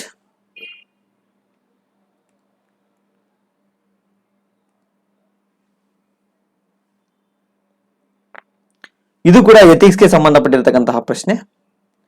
ಒಬ್ಬ ಸಹೋದ್ಯೋಗಿಯು ಅವನ ಅಥವಾ ಅವಳ ಕೆಲಸದ ಕಾರ್ಯಕ್ಷಮತೆ ಮೇಲೆ ಪರಿಣಾಮ ಬೀರುವ ವೈಯಕ್ತಿಕ ಸಮಸ್ಯೆಗಳೊಂದಿಗೆ ಹೋರಾಡುತ್ತಿದ್ದಾರೆ. ಇಟ್ ಮೀನ್ಸ್ ಇಲ್ಲಿ ಕೂಡ ಅಷ್ಟೇ, ನಿಮ್ ಕೊಲಿಗ್ ಏನಾಗಿದೆ ಅಂದ್ರೆ ಅವ್ರಿಗೇನೋ ಒಂದು ಪರ್ಸನಲ್ ಪ್ರಾಬ್ಲಮ್ ಆಗಿದೆ, ಅವ್ರಿಗೊಂದು ವೈಯಕ್ತಿಕ ಸಮಸ್ಯೆ ಆಗಿದೆ. ಆ ವೈಯಕ್ತಿಕ ಸಮಸ್ಯೆಯಿಂದ ಅವ್ರು ಎಫಿಷಿಯೆಂಟ್ ಆಗಿ ಅವ್ರ ಕೆಲಸ ಅವ್ರು ಮಾಡಕ್ ಆಗ್ತಾ ಇಲ್ಲ. ಅವಾಗ ನೀವ್ ಏನ್ ಮಾಡ್ತೀರಾ ಅಂತ ಹೇಳಿ ಈ ಪ್ರಶ್ನೆ. ಈಗ ಆಲ್ರೆಡಿ ಒಂದು ಪ್ರೆಸರ್ ಅಲ್ಲಿ ಇದ್ದಾರೆ, ಒಂದು ಸಮಸ್ಯೆಯಲ್ಲಿ ಇದ್ದಾರೆ, ಆ ಒಂದು ಸಂದರ್ಭದಲ್ಲಿ ಅವ್ರಿಗೆ ಕೆಲಸ ನೀಟಾಗಿ ಮಾಡಕ್ ಆಗ್ತಿಲ್ಲ, ಅವಾಗ ನಿಮ್ಮ ಕೊಲಿಗಿಗೆ ಅಥವಾ ನಿಮ್ಮ ಸಹೋದ್ಯೋಗಿಗೆ ಯಾವ ರೀತಿ ಹೆಲ್ಪ್ ಮಾಡ್ತೀರಾ ಅಂತ ಹೇಳಿ ಈ ಪ್ರಶ್ನೆ. ಸಹೋದ್ಯೋಗಿಯನ್ನು ಮೀರಿಸಲು ಈ ಪರಿಸ್ಥಿತಿಯನ್ನು ನಿಮ್ಮ ಅನುಕೂಲಕ್ಕೆ ಬಳಸಿಕೊಳ್ತೀರಾ. ಅಂದ್ರೆ ಸಹೋದ್ಯೋಗಿ ಹೆಂಗಿರೋ ಕಷ್ಟಾಗಿದ್ದಾರೆ, ಅವ್ರ ಇದೇ ಒಳ್ಳೆ ಸಮಯ, ಕಾಂಪಿಟೇಷನ್ ಅವ್ರ ಕೈಲಿ ಕೊಡಕ್ಕಾಗಲ್ಲ, ನಾನೇ ಮುಂದೆ ಹೋಗ್ಬೋದು ಸಂಸ್ಥೆಯಲ್ಲಿ ಅಂತ ಹೇಳಿ ನೀವು ಮಾಡ್ತೀರಾ ಅಂತ ಹೇಳಿ. ಇದು ಅನ್ಎಥಿಕಲ್, ಎಥಿಕಲ್ ಅಲ್ಲ ಇದು. ಸಹೋದ್ಯೋಗಿ ಕಷ್ಟಪಡ್ತಿದ್ದಾರೆ ಅಂದ್ರೆ ಅಟ್ಲೀಸ್ಟ್ ಹೆಲ್ಪ್ ಮಾಡ್ಬೇಕು, ಅದನ್ನ ನಿಮ್ಮ ಒಂದು ಒಳಿತಿಗೋಸ್ಕರ ಬಳಸ್ಕೋಬಾರ್ದು. ನೆಕ್ಸ್ಟ್, ಬೆಂಬಲವನ್ನು ನೀಡಿ ವೃತ್ತಿಪರ ಸಹಾಯವನ್ನು ಪಡೆಯಲು ಸಹೋದ್ಯೋಗಿಯನ್ನು ಪ್ರೋತ್ಸಾಹಿಸ್ತೀರಿ. ಅಂದ್ರೆ ಅವ್ರಿಗೆ ಒಂದು ಸಪೋರ್ಟ್ ಮಾಡ್ತೀರಾ, ನೀವು ಏನೋ ವೈಯಕ್ತಿಕ ಸಮಸ್ಯೆ ಇದೆ ಅವಾಗ ಸಪೋರ್ಟ್ ಮಾಡ್ಬಿಟ್ಟು ನೀವು ಆ ಪ್ರೊಫೆಷನಲ್ ಅಲ್ಲಿ ಒಂದು ಹೆಲ್ಪ್ ಅನ್ನ ಕೊಡ್ತೀರಾ, ಪ್ರೊಫೆಷನಲ್ ಹೆಲ್ಪ್ ಅನ್ನ ಕೊಡ್ತೀರಾ. ಇದು ಸರಿಯಾದ ಉತ್ತರ. ಆಕ್ಚುಲಿ ಸಮಸ್ಯೆಯನ್ನು ನಿರ್ಲಕ್ಷಿಸಿ ಸಹೋದ್ಯೋಗಿ ತನ್ನ ಸ್ವಂತ ಸಮಸ್ಯೆನ ನಿರ್ಲಕ್ಷಿಸಿ ಅಂತ ಹೇಳಬಾರ್ದು. ಫಸ್ಟ್ ಆಫ್ ಆಲ್ ಸಮಸ್ಯೆಯನ್ನ ನಿರ್ಲಕ್ಷಿಸಿದ್ರೆ ಅದು ದೊಡ್ಡದಾಗೋ ಸಂದರ್ಭ ಇರುತ್ತೆ. ಸಮಸ್ಯೆಗೆ ಪರಿಹಾರವನ್ನ ಕಲ್ತ್ಕೋಬೇಕು. ಯಾವತ್ತೂ ಕೂಡ ಪ್ರಾಬ್ಲಮ್ ಇದೆ ಅಂದ್ರೆ ನಾವು ಪ್ರಾಬ್ಲಮ್ ನಿರೀಕ್ಷಿಸೋದಾಗ್ಲಿ ಅಥವಾ ಪ್ರಾಬ್ಲಮ್ ನ ನೋಡ್ತಾ ಕೂತ್ಕೊಳ್ಳೋದಾಗಿ ಮಾಡಬಾರ್ದು. ಆ ಒಂದು ಪ್ರಾಬ್ಲಮ್ಗೆ ಸೊಲ್ಯೂಷನ್ ಏನು, what is the solution of that problem ಅಂತ ಹೇಳಿ ಆ ಪ್ರಾಬ್ಲಮ್ ನ ಸೊಲ್ಯೂಷನ್ ಅನ್ನ ನಾವು ಹುಡುಕ್ಬೇಕು. ಇತರ ಸಹೋದ್ಯೋಗಿಗಳೊಂದಿಗೆ ಸಹೋದ್ಯೋಗಿಯ ವೈಯಕ್ತಿಕ ಸಮಸ್ಯೆಗಳು ಅಂದ್ರೆ ಏನೋ ಅವ್ರ ಸಮಸ್ಯೆ ಇದೆ ಅದನ್ನ ಬೇರೆ ಕೊಲಿಗ್ ಜೊತೆ ಕುತ್ಕೊಂಡು ಅರಟೆ ಹೊಡಿಯೋದು, ಇದು ಕೂಡ ತಪ್ಪು. ಏನ್ ಮಾಡ್ಬೇಕು ಅಂತಂದ್ರೆ ಆ ಸಹೋದ್ಯೋಗಿಗೆ ನೀವು ಬೆಂಬಲವನ್ನು ನೀಡಬೇಕು. ಫಸ್ಟ್ ಅವ್ರಿಗೆ ಸಪೋರ್ಟ್ ಮಾಡಬೇಕು, ಅವ್ರಿಗೆ ಪ್ರೊಫೆಷನಲ್ ಆಗಿ ನೀವು ಹೆಲ್ಪ್ ಮಾಡಬೇಕು. ಇದು ಎಥಿಕ್ಸ್ಗೆ ಸಂಬಂಧಪಟ್ಟಿರತಕ್ಕಂತಹ ಪ್ರಶ್ನೆ. ಈಗ ಎಕನಾಮಿಗೆ ಸಂಬಂಧಪಟ್ಟಿರತಕ್ಕಂತಹ ಪ್ರಶ್ನೆಗಳು ಕೂಡ ಬಂದಿದ್ದಾವೆ, ನೋಡ್ತಾ ಹೋಗೋಣ. ಒಟ್ಟು ರಾಷ್ಟ್ರೀಯ ಉತ್ಪನ್ನವು ಡ್ಯಾಶ್ಗೆ ಸಂಬಂಧಿಸಿದ ಶಬ್ದವಾಗಿದೆ. ಫಸ್ಟ್ ಆಫ್ ಆಲ್ ಇಲ್ಲಿ GNP ಬಗ್ಗೆ ಮಾತಾಡಿರ್ತಕ್ಕಂಥದ್ದು, GDP ಮತ್ತೆ GNP ಬಗ್ಗೆ ಮಾತಾಡಿರ್ತಕ್ಕಂಥದ್ದು. GDP ಅಂದ್ರೆ ಏನು, GNP ಅಂದ್ರೆ ಏನು ಅಂತ ಹೇಳಿ ನಿಮಗೆ ಒಂದು ಕಾನ್ಸೆಪ್ಟ್ ಕ್ಲಾರಿಟಿ ಸಿಗ್ಬೇಕು ಇಲ್ಲಿ. ಈಗ ಫಾರ್ ಎಕ್ಸಾಂಪಲ್ GDP ಮೀನಿಂಗ್ ನಿಮ್ಗೆ ಈಗಾಗಲೇ ಗೊತ್ತಿದೆ ಅಂತ ಹೇಳಿ ಅನ್ಕೋತೀನಿ. GDP ಮೀನಿಂಗ್ ಏನು ಅಂತ ಅಂದ್ರೆ ಸಿಂಪಲ್, 1 ಮಿನಿಟ್.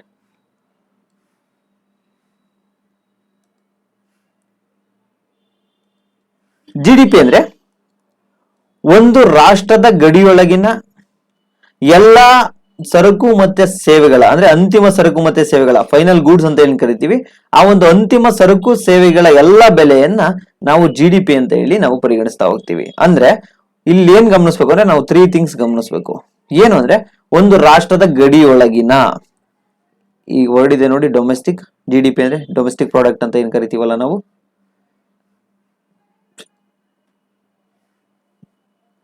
One minute.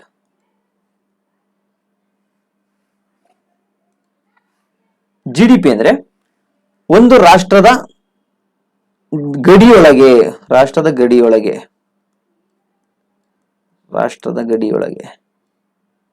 ಏನು ಉತ್ಪಾದನೆ ಆಗ್ತಾವಲ್ಲ ಸರಕು ಮತ್ತೆ ಸೇವೆಗಳು, ಫೈನಲ್ ಗೂಡ್ಸ್ ಅಂಡ್ ಸರ್ವಿಸಸ್ ಏನು ಉತ್ಪಾದನೆ ಇರ್ತವ ಆ ಒಂದು ಸರಕು ಸೇವೆಗಳ ಎಲ್ಲ ಮೌಲ್ಯವನ್ನು ನಾವು GDP ಅಂತ ಹೇಳಿ ಕರಿತೀವಿ. ಅಂದ್ರೆ ಡೊಮೆಸ್ಟಿಕ್ ಮೀನ್ಸ್ ರಾಷ್ಟ್ರದ ಗಡಿಯೊಳಗೆ. Next final goods. Final goods ಅನ್ನ ಮಾತ್ರ ನಾವು ಕನ್ಸಿಡರ್ ಆಗಿ ತಗೋತೀವಿ, ಅಂತಿಮ ಗೂಡ್ಸ್ ಅನ್ನ ಮಾತ್ರ ನಾವು ಪರಿಗಣನೆಗೆ ತಗೊಳ್ತೀವಿ. ಯಾಕೆ ಅಂತಂದ್ರೆ ಫಾರ್ ಎಕ್ಸಾಂಪಲ್ ನೋಡಿ, ಇಲ್ಲಿ ಈಗ ಒಂದು ನಮ್ಮ ಹತ್ರ ಟಾಟಾ ಕಾರ್ ಇದೆ ಅನ್ಕೊಳ್ಳಿ. ಈ ಟಾಟಾ ಕಾರ್ಗೆ ಸೀಟ್ ಅನ್ನ ಒಂದ್ ಕಡೆಯಿಂದ ತಗೊಂಡ್ಬಂದಿರ್ತಾರೆ, ಅಲ್ಲಿರ್ತಕ್ಕಂತಹ ಗ್ಲಾಸ್ ಅನ್ನ ಬೇರೆ ಕಂಪನಿಯಿಂದ ತಗೊಂಡ್ಬಂದಿರ್ತಾರೆ, ಅಲ್ಲಿರ್ತಕ್ಕಂತಹ ಬೇರೆ ಬೇರೆ ಚಿಕ್ಕ ಚಿಕ್ಕ ಬಿಡಿ ಭಾಗಗಳು ಏನಿರ್ತಾವಲ್ಲ, ಸ್ಪೇರ್ ಪಾರ್ಟ್ಸ್ ಇರ್ತಾವಲ್ಲ, ಆ ಒಂದು ಸ್ಪೇರ್ ಪಾರ್ಟ್ಸ್ ನನ್ನು ಕೂಡ ಬೇರೆ ಬೇರೆ ಕಡೆಯಿಂದ ತಂದಿರ್ತಾರೆ. ಇಲ್ಲಿ ನಾವು ಇಂಟರ್ಮೀಡಿಯೇಟರಿ ಗೂಡ್ಸ್ ಅಂತೇಳಿ ಕರಿತೀವಿ ಇವನ್ನ. ಈ ಒಂದು ಇಂಟರ್ಮೀಡಿಯೇಟರಿ ಗೂಡ್ಸ್ ಅನ್ನ ಏನಾರ ಪರಿಗಣನೆಗೆ ತಗೊಂಡೋದ್ರೆ ಡಬಲ್ ಅಕೌಂಟಿಂಗ್ ಆಗುತ್ತೆ. ಹೆಂಗಂದ್ರೆ ಆಲ್ರೆಡಿ ಗ್ಲಾಸ್ ಎಂಟ್ರಿ ಮಾಡಿರ್ತೀವಿ, ಸೀಟ್ ಎಂಟ್ರಿ ಮಾಡ್ತೀವಿ, ಈ ಒಂದು ಬಿಡಿ ಭಾಗಗಳನ್ನ ಎಂಟ್ರಿ ಮಾಡಿರ್ತೀವಿ, ಎಲ್ಲ ಎಂಟ್ರಿ ಮಾಡಿ ಆಮೇಲೆ ಟಾಟಾ ಕಾರದು ಎಷ್ಟು ಪ್ರೈಸ್ ಇರುತ್ತೋ ಅಷ್ಟನ್ನು ಎಂಟ್ರಿ ಮಾಡ್ತೀವಿ. ಅವಾಗ ಏನಾಗುತ್ತೆ ಅಂದ್ರೆ GDP ಡಬಲ್ ಎಂಟ್ರಿ ಆಗುತ್ತೆ. ಇದನ್ನ ನಿಮಗೆ ಈ ಒಂದು ಅರ್ಥಶಾಸ್ತ್ರದ ಅಂದ್ರೆ ಎಕನಾಮಿಕ್ ಕಾನ್ಸೆಪ್ಟ್ ಮಾಡ್ಬೇಕಾದ್ರೆ ಹೇಳ್ಕೊಡ್ತಾ ಇದ್ದೀನಿ. ಈಗ GDP ಅಂದ್ರೆ ಏನು ಅಂತ ಹೇಳಿ ತಿಳ್ಕೊಳ್ಳಿ. GDP ಅಂದ್ರೆ ನಥಿಂಗ್ ಬಟ್ ಒಂದು ರಾಷ್ಟ್ರದ ಗಡಿಯೊಳಗೆ ನಡೆಯತಕ್ಕಂತಹ ಎಲ್ಲಾ ಸರಕು ಮತ್ತೆ ಸೇವೆಗಳ ಒಟ್ಟು ಮೊತ್ತವನ್ನ GDP ಅಂತ ಹೇಳಿ ನಾವು ಕರಿತೀವಿ. ಅದೇ GNP ಅಂದ್ರೆ ಏನು? ಫಸ್ಟ್ ಆಫ್ ಆಲ್ GNP ಅಂದ್ರೆ ಏನು ಅಂತ ಅಂದ್ರೆ, ನಿಮಗೆ GDP ಗೊತ್ತಾಯ್ತಲ್ವಾ? ನೋಡಿ,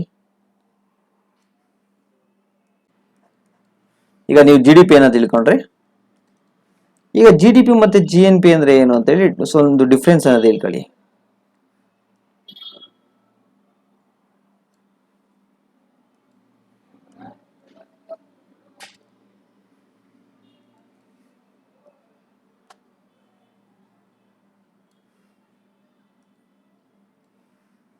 ಇದು GNP, ಇದು ಗ್ರಾಸ್ ನ್ಯಾಷನಲ್ ಪ್ರಾಡಕ್ಟ್ ಅಥವಾ ಗ್ರಾಸ್ ನ್ಯಾಷನಲ್ ಇನ್ಕಮ್ ಅಂತ ಹೇಳಿ ಕರಿತೀವಿ. Gross national product. ಈ GDP ನಿಮಗೆ ಗೊತ್ತಾಯ್ತು. ಒಂದು ದೇಶದೊಳಗಡೆ ಏನೆಲ್ಲ ಉತ್ಪಾದನೆ ಆಗುತ್ತಲ್ಲ ಅದು. ಇಲ್ಲಿ ದೇಶದೊಳಗಡೆ ಯಾರು ಉತ್ಪಾದನೆ ಮಾಡ್ತಾರೆ? ಒಂದು ಫಾರಿನ್ ಅವ್ರು ಕೂಡ ಇರ್ತಾರೆ. ನಮ್ಮ ದೇಶದೊಳಗಡೆ ಫಾರಿನ್ ಅವ್ರು ಕೂಡ ಉತ್ಪಾದನೆಯಲ್ಲಿ ಇಲ್ಲಿ ಕೆಲಸ ಮಾಡ್ತಾ ಇರ್ತಾರೆ. ನೆಕ್ಸ್ಟ್ ನಮ್ಮ ಇಂಡಿಯನ್ಸ್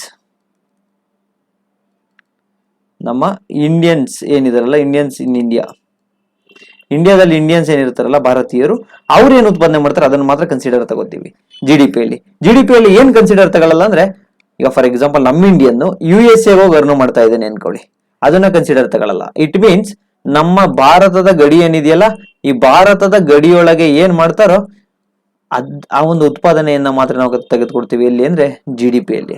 ನಮ್ಮ ಇಂಡಿಯಾದನ್ನು ಹೋಗಿ US ಅಲ್ಲಿ ಏನಾದ್ರು ಮಾಡ್ತಾ ಇದ್ದೇನೆ ಅಂದ್ರೆ ಅದನ್ನು ಕೂಡ ಕನ್ಸಿಡರ್ ತಗೊಳ್ಳಲ್ಲ. ಎಲ್ಲಿ? GDP ಅಲ್ಲಿ. ಅದೇ ನೀವು GNP ಬಂದ್ರೆ ಇಲ್ಲಿ ಏನ್ ತಗೋತೀವಿ ಅಂದ್ರೆ, ಇಂಡಿಯನ್ಸ್ ನಮ್ಮ ಭಾರತದಲ್ಲಿ ಏನಿರ್ತಾರೋ ಅವ್ರದನ್ನ ತಗೋತೀವಿ. ಅದರ ಜೊತೆಗೆ ನಮ್ಮ ಭಾರತೀಯರು ಏನಿದಾರಲ್ಲ, ನಮ್ಮ ಭಾರತೀಯರು ಅವರು ಹೋಗಿ ಫಾರಿನ್ ನಲ್ಲಿ ಏನು ನಮ್ಮ ಇಂಡಿಯನ್ಸ್ ಫಾರಿನ್ ನಲ್ಲಿ ಏನೋ ದುಡಿತಿದಾರಲ್ಲ ಅದನ್ನು ಕೂಡ ನಾವಿಲ್ಲಿ ಕನ್ಸಿಡರ್ ಆಗಿ ತಗೋತಾ ಇದ್ದೀವಿ. ಅಂದ್ರೆ ನಿಮಗೆ ಗೊತ್ತಾಗಬೇಕು, ಇಲ್ಲಿ GDP ಅಂದ್ರೆ ಕೇವಲ ಭಾರತದ ದೇಶದ ಒಳಗೆ ಏನು ಉತ್ಪಾದನೆ ಆಗುತ್ತೋ ಅದನ್ನು ಮಾತ್ರ ಕೌಂಟ್ ಮಾಡ್ತೀವಿ. ನಮ್ಮ ಭಾರತೀಯರು ಬೇರೆ ದೇಶಕ್ಕೆ ಹೋಗಿ ಏನಾದ್ರು ದುಡಿದ್ರೆ ಅದನ್ನ ಕೌಂಟ್ ಮಾಡ್ತಾ ಇಲ್ಲ. ಬಟ್ GNP ಆ ತರ ಅಲ್ಲ. ಇಲ್ಲಿ ಭಾರತೀಯರು ಏನಿದಾರೋ ನಮ್ಮ ಇಂಡಿಯನ್ಸ್ ಅಲ್ಲಿ, ಆ ಭಾರತೀಯರ ಜೊತೆಗೆ ನಮ್ಮ ಇಂಡಿಯನ್ಸ್ ಬೇರೆ ದೇಶಕ್ಕೆ ಹೋಗಿ ಏನಾದ್ರು ಮಾಡ್ತಿದಾರಲ್ಲ ಅದನ್ನು ಕೌಂಟ್ ತಗೋತೀವಿ. ಬಟ್ ಫಾರಿನ್ ಅವ್ರು ಇಂಡಿಯಾದಲ್ಲಿ ಇದಾರಲ್ಲ, ಆ ಫಾರಿನ್ ಅವ್ರು ಇಂಡಿಯಾದಲ್ಲಿ ವರ್ಕ್ ಮಾಡ್ತಿರ್ತಕ್ಕಂಥದ್ದನ್ನ ತೆಗೆದುಕೊಳ್ಳಲ್ಲ. ಇದು GNP ಕಾನ್ಸೆಪ್ಟ್. ನಿಮ್ಗೆ ಇನ್ನ ಕಂಪ್ಲೀಟ್ ಆಗಿ ಡೀಟೇಲ್ ಬೇಕು ಅಂದ್ರೆ ಎಕನಾಮಿಕ್ ಕಾನ್ಸೆಪ್ಟ್ ಅಲ್ಲಿ ಹೇಳ್ತೀನಿ. ಈ ಒಂದು GNP ನಿಮ್ಗೆ ಎಲ್ಲಿ ಸಿಗುತ್ತೆ ಅಂತ ಹೇಳಿ ಪ್ರಶ್ನೆಯನ್ನ ಕೇಳಿದ್ದಾರೆ. ನಿಮಗೆ ಈಗಾಗಲೇ ಗೊತ್ತಾಗಿದೆ GNP ಯಾವ್ದು ಸಂಬಂಧಪಟ್ಟಿದೆ ಅಂದ್ರೆ ಎಕನಾಮಿ, ಭಾರತದ ಆರ್ಥಿಕತೆಗೆ ಸಂಬಂಧಪಟ್ಟಿದೆ. ನೆಕ್ಸ್ಟ್ ಪ್ರಶ್ನೆಯನ್ನ ನೋಡ್ತೋಗೋಣ. ಡ್ಯಾಶ್ ಮೂಲಕ ಬಡತನವನ್ನು ನಿರ್ಮೂಲ ಮಾಡಬಹುದು. ಏನೆಲ್ಲ ಕೊಟ್ಟ ಬಡತನ ಅಂದ್ರೆ ಪಾವರ್ಟಿ ಎರಡಿಕೇಶನ್ ಆಗುತ್ತೆ, ಬಡತನ ನಿರ್ಮೂಲ ಆಗುತ್ತೆ ಅಂದ್ರೆ ಆಪ್ಷನ್ ನೋಡಿ. ಉದ್ಯೋಗ, ಹೌದು ಉದ್ಯೋಗ ಬೇಕು. ಕೌಶಲ್ಯ ಅಭಿವೃದ್ಧಿ ಅಂದ್ರೆ ಸ್ಕಿಲ್ ಡೆವಲಪ್ ಆಗಬೇಕು, ಅದು ಬೇಕು. ಉತ್ತಮ ಶಿಕ್ಷಣ, ಎಜುಕೇಶನ್ ಬೇಕು. ನೀವು ಒಂದು ಬಡತನ ನಿರ್ಮೂಲನೆ ಆಗ್ಬೇಕು ಅಂದ್ರೆ ಫಸ್ಟ್ ಆಫ್ ಆಲ್ ಎಜುಕೇಶನ್ ಬೇಕು. ಎಜುಕೇಶನ್ ಜೊತೆಗೆ ಅವ್ರಿಗೆ ಸ್ಕಿಲ್ ಡೆವಲಪ್ ಆಗಬೇಕು. ಸ್ಕಿಲ್ ಡೆವಲಪ್ ಆಗೋದ್ರ ಜೊತೆಗೆ ಅವ್ರಿಗೆ ಏನ್ ಮಾಡ್ಬೇಕು ಅಂತಂದ್ರೆ ಉತ್ತಮವಾದ ಎಜುಕೇಶನ್, ಸ್ಕಿಲ್ ಡೆವಲಪ್ಮೆಂಟ್ ಸಿಕ್ಕಿದ್ರೆ ಆಟೋಮೆಟಿಕಲಿ ಅವ್ರಿಗೆ ಏನ್ ಸಿಗುತ್ತೆ ಅಂದ್ರೆ ಎಂಪ್ಲಾಯ್ಮೆಂಟ್. ಇಟ್ ಮೀನ್ಸ್ ಉದ್ಯೋಗ ಸಿಗುತ್ತೆ. ಇದೆಲ್ಲವನ್ನು ಸಿಕ್ಕಿದ್ಮೇಲೆ ಅವರು ಇನ್ಕಮ್ ಬರುತ್ತೆ. ಇನ್ಕಮ್ ಬಂದ್ಮೇಲೆ ಆ ಬಡತನವನ್ನು ನಿರ್ಮೂಲನೆ ಮಾಡಬಹುದು. ಇದಕ್ಕೆ ಸರಿಯಾದ ಉತ್ತರ ಮೇಲಿನ ಎಲ್ಲವೂ. ನೆಕ್ಸ್ಟ್ ಮುಂದಿನ ಪ್ರಶ್ನೆ, ಹಣದುಬ್ಬರವಿಳಿತ ಅಂದ್ರೆ ಏನು? ಹಣದುಬ್ಬರವಿಳಿತ ಅಂದ್ರೆ ಏನು ಅಂತ ಹೇಳಿ ಇಲ್ಲಿ ಪ್ರಶ್ನೆಯನ್ನ ಕೇಳಿರ್ತಕ್ಕಂಥದ್ದು. ವಾಟ್ ಈಸ್ ದ ಡಿಫ್ಲೇಷನ್ ಅಂತ ಇಲ್ಲಿ ಪ್ರಶ್ನೆಗಳನ್ನ ಕೇಳಿದ್ದಾರೆ. ಇಲ್ಲಿ ಒಂದು ಮ್ಯಾಪ್ ಇರ್ಬೋದು ಅನ್ಕೋತೀನಿ, ಒಂದು ನಿಮಿಷ. ಹಣದುಬ್ಬರವಿಳಿತ. ಫಸ್ಟ್ ಆಫ್ ಆಲ್ ಡಿಫ್ಲೇಷನ್ ಅಂದ್ರೆ ಏನು, ಹಣದುಬ್ಬರವಿಳಿತ ಅಂದ್ರೆ ಏನು ಅಂತ ಹೇಳಿ ನೋಡೋದಾದ್ರೆ ನಿಮ್ಗೆ ಈಗಾಗಲೇ ಗೊತ್ತು. ಇನ್ಫ್ಲೇಷನ್ ಅಂದ್ರೆ ಏನು? ಇನ್ಫ್ಲೇಷನ್ ಅಂದ್ರೆ ಸರಕು ಮತ್ತೆ ಸೇವೆಗಳ ಬೆಲೆಗಳು ಜಾಸ್ತಿ ಆಗ್ತಕ್ಕಂಥದ್ದು. ಬೆಲೆಗಳು ಜಾಸ್ತಿ ಆದ್ರೆ ಅದನ್ನ ಇನ್ಫ್ಲೇಷನ್ ಅಂತ ಹೇಳಿ ಕರಿತೀವಿ. ಡಿಸ್ಇನ್ಫ್ಲೇಷನ್ ಅಂದ್ರೆ ಏನು? ಡಿಸ್ಇನ್ಫ್ಲೇಷನ್ ಅಂದ್ರೆ ಸಿಂಪಲ್, ಇನ್ಫ್ಲೇಷನ್ ಇರುತ್ತೆ but inflation rate of inflation ಏನಿದೆಯಲ್ಲ, ಆ ರೇಟ್ ಆಫ್ ಇನ್ಫ್ಲೇಷನ್ ಕಡಿಮೆ ಆಗ್ತಾ ಇರುತ್ತೆ. ಬಟ್ ಇನ್ಫ್ಲೇಷನ್ ಇದ್ದೇ ಇರುತ್ತೆ, ಅಂದ್ರೆ ಬೆಲೆಗಳು ಸ್ವಲ್ಪನೇ ಕಡಿಮೆ ಆಗ್ತಾ ಬಂದಿರ್ತವೆ. ಇದನ್ನ ಡಿಸ್ಇನ್ಫ್ಲೇಷನ್ ಅಂತ ಹೇಳಿ ಕರಿತೀವಿ. ಡಿಫ್ಲೇಷನ್ ಅಂದ್ರೆ ಏನು? ಡಿಫ್ಲೇಷನ್ ಅಂದ್ರೆ ಇನ್ಫ್ಲೇಷನ್ ರೇಟ್ ಫುಲ್ ಬಿದ್ದೋಗಿರುತ್ತೆ, ಅಂದ್ರೆ ಕುಸಿತಾ ಇರುತ್ತೆ. ಅಂದ್ರೆ ಆ ಟೈಮಲ್ಲಿ ಇನ್ಫ್ಲೇಷನ್ ನೆಗೆಟಿವ್ ಹೋಗಿರುತ್ತೆ. ಇದನ್ನ ಡಿಫ್ಲೇಷನ್ ಅಂತ ಹೇಳಿ ನಾವು ಕರಿತಾ ಹೋಗ್ತೀವಿ. ಇದನ್ನ ನೀವು ಒಂದು ಪಿಕ್ಚರ್ ಅಲ್ಲಿ ನೋಡೋದಾದ್ರೆ, ಫಾರ್ ಎಕ್ಸಾಂಪಲ್ ನೋಡಿ, ಇದು ಇನ್ಫ್ಲೇಷನ್ ಇಳಿತಾ ಇದೆಯಲ್ಲ, ಇದು ಡಿಸ್ಇನ್ಫ್ಲೇಷನ್. ಈ ನೆಗೆಟಿವ್ ಹೋಗುತ್ತಲ್ಲ, ಇದು ಡಿಫ್ಲೇಷನ್. ಇಟ್ ಮೀನ್ಸ್ ನೋಡಿ, ಒಂದು ನಿಮಿಷ,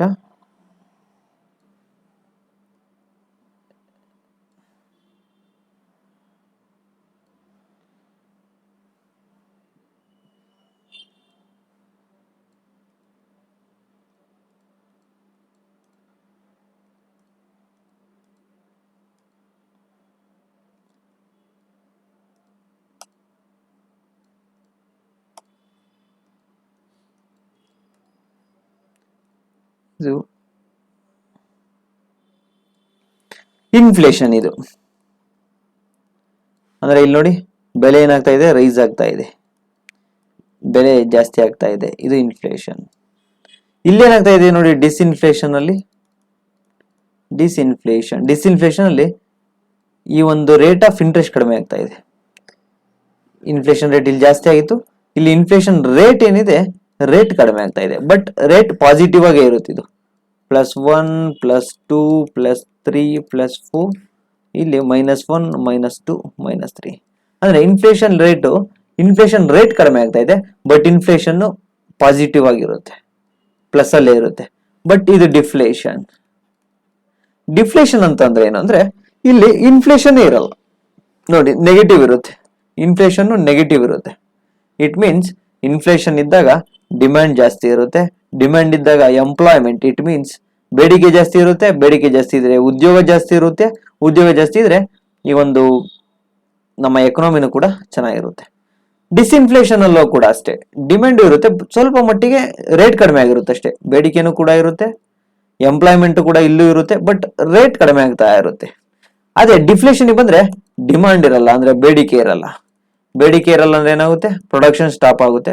ಪ್ರೊಡಕ್ಷನ್ ಸ್ಟಾಪ್ ಆದ್ರೆ ಎಂಪ್ಲಾಯ್ಮೆಂಟ್ ಕಡಿಮೆ ಆಗುತ್ತೆ, ಉದ್ಯೋಗ ಕಡಿಮೆ ಆಗುತ್ತೆ. ನಿರುದ್ಯೋಗ ಏನಿದೆಯಲ್ಲ, ಅನ್ಎಂಪ್ಲಾಯ್ಮೆಂಟ್, ಅದು ಜಾಸ್ತಿ ಆಗ್ತಾ ಹೋಗುತ್ತೆ.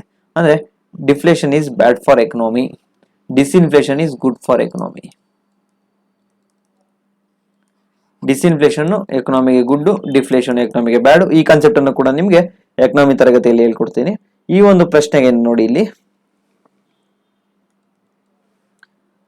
ಹಣದುಬ್ಬರವಿಳಿತ ನಿಮ್ಗೆ ಈಗಾಗಲೇ ಗೊತ್ತಾಯಿತು. ಅಂದ್ರೆ ಇನ್ಫ್ಲೇಷನ್ ರೇಟ್ ನೆಗೆಟಿವ್ ಹೋಗಿರುತ್ತೆ ಅಂತ ಹೇಳಿ. ಹಂಗಂದ್ರೆ ಏನು, RBI ರೆಪೋ ದರನ ಹೆಚ್ಚಳ ಮಾಡುತ್ತಾ? ನೋ, ಇನ್ಫ್ಲೇಷನ್ ಇದ್ದಾಗ ಹೆಚ್ಚಳ ಮಾಡಿರುತ್ತೆ. ಬಟ್ ಇಲ್ಲಿ ಹಣದುಬ್ಬರವಿಳಿತ ಅಂದ್ರೆ ಇನ್ಫ್ಲೇಷನ್ ತುಂಬಾ ನೆಗೆಟಿವ್ ಹೋಗಿರುತ್ತೆ. ಸರಕು ಮತ್ತು ಸೇವೆಗಳ ಸಾಮಾನ್ಯ ಬೆಲೆಯಲ್ಲಿ ಇಳಿಕೆ ಆಗುತ್ತೆ. ಇರಲಿ. RBI ರೆಪೋ ರೇಟ್ ಅನ್ನು ಕಡಿಮೆ ಮಾಡುತ್ತೆ, ತಪ್ಪು. ಸರಕು ಮತ್ತು ಸೇವೆಗಳ ಸಾಮಾನ್ಯ ಬೆಲೆ ಮಟ್ಟದಲ್ಲಿ ಹೆಚ್ಚಾಗುತ್ತೆ, ಇದು ಇನ್ಫ್ಲೇಷನ್ ಅಂತ ಕರಿತೀವಿ. ಸಾಮಾನ್ಯ ಬೆಲೆದಲ್ಲಿ ಹೆಚ್ಚಾದ್ರೆ ಇದನ್ನ ಇನ್ಫ್ಲೇಷನ್ ಅಂತ ಕರಿತೀವಿ. ಸರಕು ಮತ್ತು ಸೇವೆಗಳ ಸಾಮಾನ್ಯ ಬೆಲೆ ಮಟ್ಟದಲ್ಲಿ ಇಳಿಕೆ ಆಗೋದು, ಸರಕು ಮತ್ತು ಸೇವೆಗಳ ಬೆಲೆ ಇಳಿಕೆ ಆಗುತ್ತೆ. ಇನ್ಫ್ಲೇಷನ್ ರೇಟ್ ಕೂಡ ನೆಗೆಟಿವ್ ಆಗಿರುತ್ತೆ. ಇದಕ್ಕೆ ಸರಿಯಾದ ಉತ್ತರ ಆಪ್ಷನ್ ಬಿ. ಈಗ ಮುಂದಿನ ಪ್ರಶ್ನೆಯನ್ನ ನೋಡೋಣ. ಮುಂದಿನ ಪ್ರಶ್ನೆ, ಈ ಕೆಳಗಿನ ಹೇಳಿಕೆಯನ್ನ ಗಮನಿಸಿ, ಸರಿಯಾಗಿಲ್ಲದನ್ನು ಆಯ್ಕೆ ಮಾಡಿ. ಇಟ್ ಮೀನ್ಸ್ ಈ ಕೆಳಗಿನಲ್ಲಿ ಯಾವುದು ತಪ್ಪಾಗಿದೆ ಅದನ್ನು ಆಯ್ಕೆ ಮಾಡಿ ಅಂತ ಹೇಳಿ ಪ್ರಶ್ನೆ ಕೇಳಿದ್ದಾರೆ. 1989ಗಿಂತ ಮುಂಚೆ ಭಾರತದಲ್ಲಿ ಕನಿಷ್ಠ ಮತದಾನದ ವಯಸ್ಸು 22 ವರ್ಷ 21 ವರ್ಷ ಇತ್ತು. 1980 ಅಂದ್ರೆ 1988ರಲ್ಲಿ 61st ಕಾನ್ಸ್ಟಿಟ್ಯೂಷನಲ್ ಅಮೆಂಡ್ಮೆಂಟ್ ಆಕ್ಟ್ ಆಗುತ್ತೆ. 61ನೇ ಸಂವಿಧಾನದ ತಿದ್ದುಪಡಿ ಆಗುತ್ತೆ. ಯಾವಾಗ ಅಂದ್ರೆ 1988ರಲ್ಲಿ. ತಿದ್ದುಪಡಿ ಮಾಡಿ ಏನ್ ಮಾಡ್ತಾರೆ ಅಂತ ಅಂದ್ರೆ, ಆಗ 21 ವರ್ಷ ಇರುತ್ತೆ ವೋಟಿಂಗ್ ಏಜ್. ವೋಟ್ ಹಾಕ್ಬೇಕು ಅಂದ್ರೆ, ಮತದಾನ ಮಾಡ್ಬೇಕಾದ್ರೆ 21 ವರ್ಷ ಆಗಿರ್ಬೇಕು. ಯಾವಾಗ 1988ರಿಂದ ಮುಂಚೆ. ಅದು 1988 ಡಿಸೆಂಬರ್ ಅಲ್ಲಿ ಈ ಒಂದು ಬಿಲ್ ಪಾಸ್ ಆಗುತ್ತೆ. ಬಿಲ್ ಪಾಸ್ ಆದ್ಮೇಲೆ 21 ವರ್ಷ ಏನಿರುತ್ತಲ್ಲ ಅದನ್ನ 18 ವರ್ಷಕ್ಕೆ ಇಳಿಸ್ತಾರೆ. ಈ ಒಂದು 18 ವರ್ಷಕ್ಕೆ ಇಳಿಸಿದಾಗ ಆಮೇಲೆ 1989ರಲ್ಲಿ ಇದು ಜಾರಿಗೆ ಬರುತ್ತೆ. ಅಂದ್ರೆ 21ರಿಂದ 18 ವರ್ಷಕ್ಕೆ ಇಳಿಸ್ತಕ್ಕಂತಹ ಕಾಯ್ದೆ ಯಾವಾಗ ಬಂತು ಅಂತಂದ್ರೆ, ಯಾವಾಗ ತಿದ್ದುಪಡಿ ಮೂಲಕ ಬಂತು ಅಂದ್ರೆ 61ನೇ ಸಂವಿಧಾನದ ತಿದ್ದುಪಡಿ ಮೂಲಕ ಬಂತು. ಯಾವಾಗ ಜಾರಿ ಆಯಿತು? 1989ರಲ್ಲಿ. ಬಟ್ ಯಾವಾಗ ಬಂದಿದ್ದು? 1988ರಲ್ಲಿ ತಿದ್ದುಪಡಿ ಆಗುತ್ತೆ. ಡಿಸೆಂಬರ್ ಅಲ್ಲಿ ತಿದ್ದುಪಡಿ ಆಗುತ್ತೆ. ನೋಡಿ, 1989ಕ್ಕಿಂತ ಮೊದಲು ಭಾರತದಲ್ಲಿ ಕನಿಷ್ಠ 21 ವರ್ಷಗಳ ವಯಸ್ಸಿತ್ತು. ಹೌದು, 21 ವರ್ಷಗಳ ವಯಸ್ಸಿತ್ತು. ಆದರೆ 1989ರ 61ನೇ ತಿದ್ದುಪಡಿಯ ಮೂಲಕ 21ರಿಂದ 18ಗೆ ಇಳಿಸಲಾಯಿತು. ಇದು ಕೂಡ ಸರಿಯಾದ ಉತ್ತರ. ನೆಕ್ಸ್ಟ್, ನೀವು ಈಗಾಗಲೇ ನೋಡಿದ್ರಿ 42nd ಕಾನ್ಸ್ಟಿಟ್ಯೂಷನಲ್ ಅಮೆಂಡ್ಮೆಂಟ್ ಆಗುತ್ತೆ. 42ನೇ ತಿದ್ದುಪಡಿ ಮೂಲಕ ಜಾತ್ಯತೀತತೆ ಮತ್ತೆ ಸಮಾಜವಾದಿ, ಜಾತ್ಯತೀತತೆ ಮತ್ತೆ ಐಕ್ಯತೆ ಎನ್ನ ಪದವನ್ನ ಸಂವಿಧಾನದ ಪೀಠಿಗೆಗೆ ಸೇರಿಸ್ತಾರೆ. ಇದನ್ನು ಕೂಡ ನೀವು ನೋಡಿದ್ರೆ, ಇದು ಕೂಡ ಸರಿಯಾದ ಉತ್ತರ. ಅದಾದ ನಂತರ ಮೂಲಭೂತ ಕರ್ತವ್ಯಗಳನ್ನು 1976ರಲ್ಲಿ, ಮೂಲಭೂತ ಕರ್ತವ್ಯಗಳು ಸಂವಿಧಾನ ಜಾರಿಗೆ ಬಂದಾಗ ಇರಲಿಲ್ಲ. ಆ ಮೂಲಭೂತ ಕರ್ತವ್ಯಗಳನ್ನ 1976ರಲ್ಲಿ 42ನೇ ತಿದ್ದುಪಡಿ ಮೂಲಕ ಅಳವಡಿಸಲಾಗುತ್ತೆ. ಆ ಮೂಲಭೂತ ಕರ್ತವ್ಯಗಳಿದಾವೆಲ್ಲ, ಫಂಡಮೆಂಟಲ್ ಡ್ಯೂಟೀಸ್ ಎಲ್ಲಿದ್ದಾವೆ ಅಂದ್ರೆ ಭಾಗ 4A. ಭಾಗ 4A ಎಲ್ಲಿದ್ದಾವೆ? ಯಾವ ಆರ್ಟಿಕಲ್ ಅಂತಂದ್ರೆ 51A. ವಿಧಿ 51A ಯಲ್ಲಿ ಭಾಗ 4A ಎಲ್ಲಿದ್ದಾವೆ? ಯಾವುದು? ಮೂಲಭೂತ ಕರ್ತವ್ಯಗಳು. ಇದು ಕೂಡ ಸರಿಯಾದ ಉತ್ತರ. ಇಲ್ಲೇನ್ ಕೇಳಿದ್ದಾರೆ ಅಂದ್ರೆ, ತಪ್ಪಾಗಿರೋ ಉತ್ತರ ಯಾವುದು ಅಂತ ಕೇಳಿದರೆ, ಇಲ್ಲಿ ಯಾವುದು ಕೂಡ ತಪ್ಪಿಲ್ಲ. ಆದ್ರಿಂದ ಇವುಗಳಲ್ಲಿ ಯಾವುದು ತಪ್ಪಲ್ಲ. ಇದನ್ನ ಹಂಗೆ ಸೂಕ್ಷ್ಮವಾಗಿ ಗಮನಿಸಿದ್ದೆ ಆದಲ್ಲಿ ಇದು ಆಕ್ಚುಲಿ 1989ರಲ್ಲಾಗುತ್ತೆ ತಿದ್ದುಪಡಿ, 88ರಲ್ಲಾಗುತ್ತೆ, 1988ರಲ್ಲಿ. ಬಟ್ ಇಲ್ಲಿ 89 ಅಂತ ಕೊಟ್ಟಿದ್ದಾರೆ. ಇದನ್ನು ಕೂಡ ತಪ್ಪಾಗುವ ಒಂದು ಸಂದರ್ಭ ಇದ್ದೇ ಇರುತ್ತೆ. ಇಲ್ಲಿ ಕೇರ್ಫುಲ್ ಆಗಿ ನೋಡ್ಕೊಳ್ಳಿ. ಇದಾಗಿದ್ದು 1988 ಡಿಸೆಂಬರ್ ಅಲ್ಲಿ, ಬಟ್ ಜಾರಿಗೆ ಬಂದಿದ್ದ ಯಾವಾಗ ಅಂದ್ರೆ 1989ರಲ್ಲಿ. ನೆಕ್ಸ್ಟ್, ಸಮಕಾಲೀನ ಪಟ್ಟಿಯಲ್ಲಿ ಉಲ್ಲೇಖಿಸಲಾದ ವಿಷಯಕ್ಕೆ ಸಂಬಂಧಿಸಿದಂತೆ ಕಾನೂನನ್ನು ಯಾರು ಮಾಡ್ತಾರೆ? ನೀವು ನೋಡಿ, ನಮ್ಮ ಸಂವಿಧಾನದ ಸ್ಕೆಡ್ಯೂಲ್ 7 ಏನಿದೆ ಅಂದ್ರೆ ಅನುಸೂಚಿ 7ನೇ ಅನುಸೂಚಿಯಲ್ಲಿ 3 ಪಟ್ಟಿಗಳನ್ನ ಕೊಟ್ಟಿದ್ದಾರೆ. ಆ 3 ಪಟ್ಟಿಗಳು ಯಾವುದು ಅಂದ್ರೆ, ಒಂದು ಕೇಂದ್ರ ಪಟ್ಟಿ ಅಂದ್ರೆ ಯೂನಿಯನ್ ಲಿಸ್ಟ್ ಅಂತ ಹೇಳಿ, ಎರಡನೇದು ರಾಜ್ಯ ಪಟ್ಟಿ, ಮೂರನೇದು ಸಮವರ್ತಿ ಪಟ್ಟಿ ಅಂತ ಹೇಳಿ 3 ಪಟ್ಟಿಗಳನ್ನ ಕೊಟ್ಟಿದ್ದಾರೆ. ಅಂದ್ರೆ ಸಮವರ್ತಿ ಪಟ್ಟಿ, union list, state list, concurrent list ಅಂತ ಹೇಳಿ. ಅಂದ್ರೆ ಇವು ಅಧಿಕಾರದ ವಿಕೇಂದ್ರೀಕರಣ, ಅಧಿಕಾರವನ್ನ ವಿಂಗಡಿಸ್ತಿರ್ತಕ್ಕಂಥದ್ದು. ಈ ಕೇಂದ್ರ ಪಟ್ಟಿಗೆ ಯಾವ್ಯಾವೆಲ್ಲ ಬರ್ತವೆ ಅಂತ ಹೇಳಿ ನೋಡ್ತಾವ್ರೆ. ಕೇಂದ್ರ ಪಟ್ಟಿಗೆ ವಿಷಯಗಳು ಏನ್ ಬರ್ತಾವಲ್ಲ, ಈ ಕೇಂದ್ರ ಪಟ್ಟಿಯ ವಿಷಯಗಳ ಮೇಲೆ ಕಾನೂನುಗಳನ್ನ ಮಾಡ್ತಕ್ಕಂಥ ಅಧಿಕಾರ ಕೇಂದ್ರ ಸರ್ಕಾರಕ್ಕಿದೆ. ರಾಜ್ಯ ಪಟ್ಟಿಯ ವಿಷಯಗಳ ಮೇಲೆ ಕಾನೂನು ಮಾಡುವ ಅಧಿಕಾರ ರಾಜ್ಯಕ್ಕಿರುತ್ತೆ. ಸಮವರ್ತಿ ಪಟ್ಟಿಯ ವಿಷಯಗಳ ಮೇಲೆ ಅಧಿಕಾರ ಮಾಡೋದು ರಾಜ್ಯ ಮತ್ತೆ ಕೇಂದ್ರ ಎರಡು, ಬೋತ್ ರಾಜ್ಯ ಮತ್ತು ಕೇಂದ್ರ ಎರಡಕ್ಕೂ ಕೂಡ ಇರುತ್ತೆ. ಕೇಂದ್ರ ಪಟ್ಟಿಯಲ್ಲಿ ನೋಡ್ತಾ ಬಂದ್ರೆ, ಈ ಫಾರ್ ಎಕ್ಸಾಂಪಲ್ ಇಂಪಾರ್ಟೆಂಟ್ ಮ್ಯಾಟರ್ಸ್ ಎಲ್ಲ ಕೇಂದ್ರ ಪಟ್ಟಿ ಬರುತ್ತೆ. ಫಾರ್ ಎಕ್ಸಾಂಪಲ್ ಡಿಫೆನ್ಸ್ ಅಂದ್ರೆ ರಕ್ಷಣೆ, ಫಾರಿನ್ ಅಫೇರ್ಸ್, ಅದು ಬಿಟ್ರೆ ಕಮ್ಯುನಿಕೇಶನ್ಸ್, ಮತ್ತೆ ನಮ್ಮ ಕರೆನ್ಸಿ, ಡಿಫೆನ್ಸು, ಕಮ್ಯುನಿಕೇಶನ್ಸು, ಬ್ಯಾಂಕಿಂಗು, ಇವೆಲ್ಲ ಕೇಂದ್ರ ಪಟ್ಟಿಗೆ ಬರ್ತವೆ. ಅದೇ ರಾಜ್ಯ ಪಟ್ಟಿಗೆ ಯಾವ ಬರ್ತವೆ ಅಂದ್ರೆ ಪೊಲೀಸು, ಲಾ ಅಂಡ್ ಆರ್ಡರ್, ಈ ರೀತಿಯ ವಿಷಯಗಳಿಂತವೆ, ಇವು ನಮ್ಮ ರಾಜ್ಯ ಪಟ್ಟಿಗೆ ಬರ್ತವೆ. ಸಮವರ್ತಿ ಪಟ್ಟಿಗೆ ಯಾವ ಬರ್ತವೆ ಅಂದ್ರೆ ಮ್ಯಾರೇಜ್, ಡಿವೋರ್ಸ್, ಫಾರೆಸ್ಟ್, ನೆಕ್ಸ್ಟ್ ಇನ್ಯಾವ್ದು ಬರ್ತವೆ, ಎಜುಕೇಶನ್, ಶಿಕ್ಷಣ ಆಗಿರ್ಬೋದು, ಅರಣ್ಯ ಆಗಿರ್ಬೋದು, ಮ್ಯಾರೇಜು, ಡಿವೋರ್ಸ್, ಇವೆಲ್ಲ ಎಲ್ಲಿ ಬರ್ತವೆ ಅಂದ್ರೆ ಸಮವರ್ತ ಪಟ್ಟಿಗೆ ಬರ್ತವೆ. ಈ ಒಂದು ಪ್ರಶ್ನೆ ನೋಡಿ, ಸಮಕಾಲೀನ ಪಟ್ಟಿ, ಸಮವರ್ತಿ ಪಟ್ಟಿ ಏನಿದೆಯಲ್ಲ, ಇದ್ರ ಮೇಲೆ ಯಾರು ಕಾನೂನನ್ನ ಮಾಡಬಹುದು ಅಂದ್ರೆ ಎರಡು, ಒಂದು ಕೇಂದ್ರ ಸರ್ಕಾರ ಮಾಡುತ್ತೆ, ಇನ್ನೊಂದು ರಾಜ್ಯ ಸರ್ಕಾರ, ಎರಡೂ ಕೂಡ ಮಾಡುತ್ತೆ ಸಮವರ್ತಿ ಪಟ್ಟಿ ಮೇಲೆ. ನೆಕ್ಸ್ಟ್ ಮುಂದಿನ ಪ್ರಶ್ನೆ,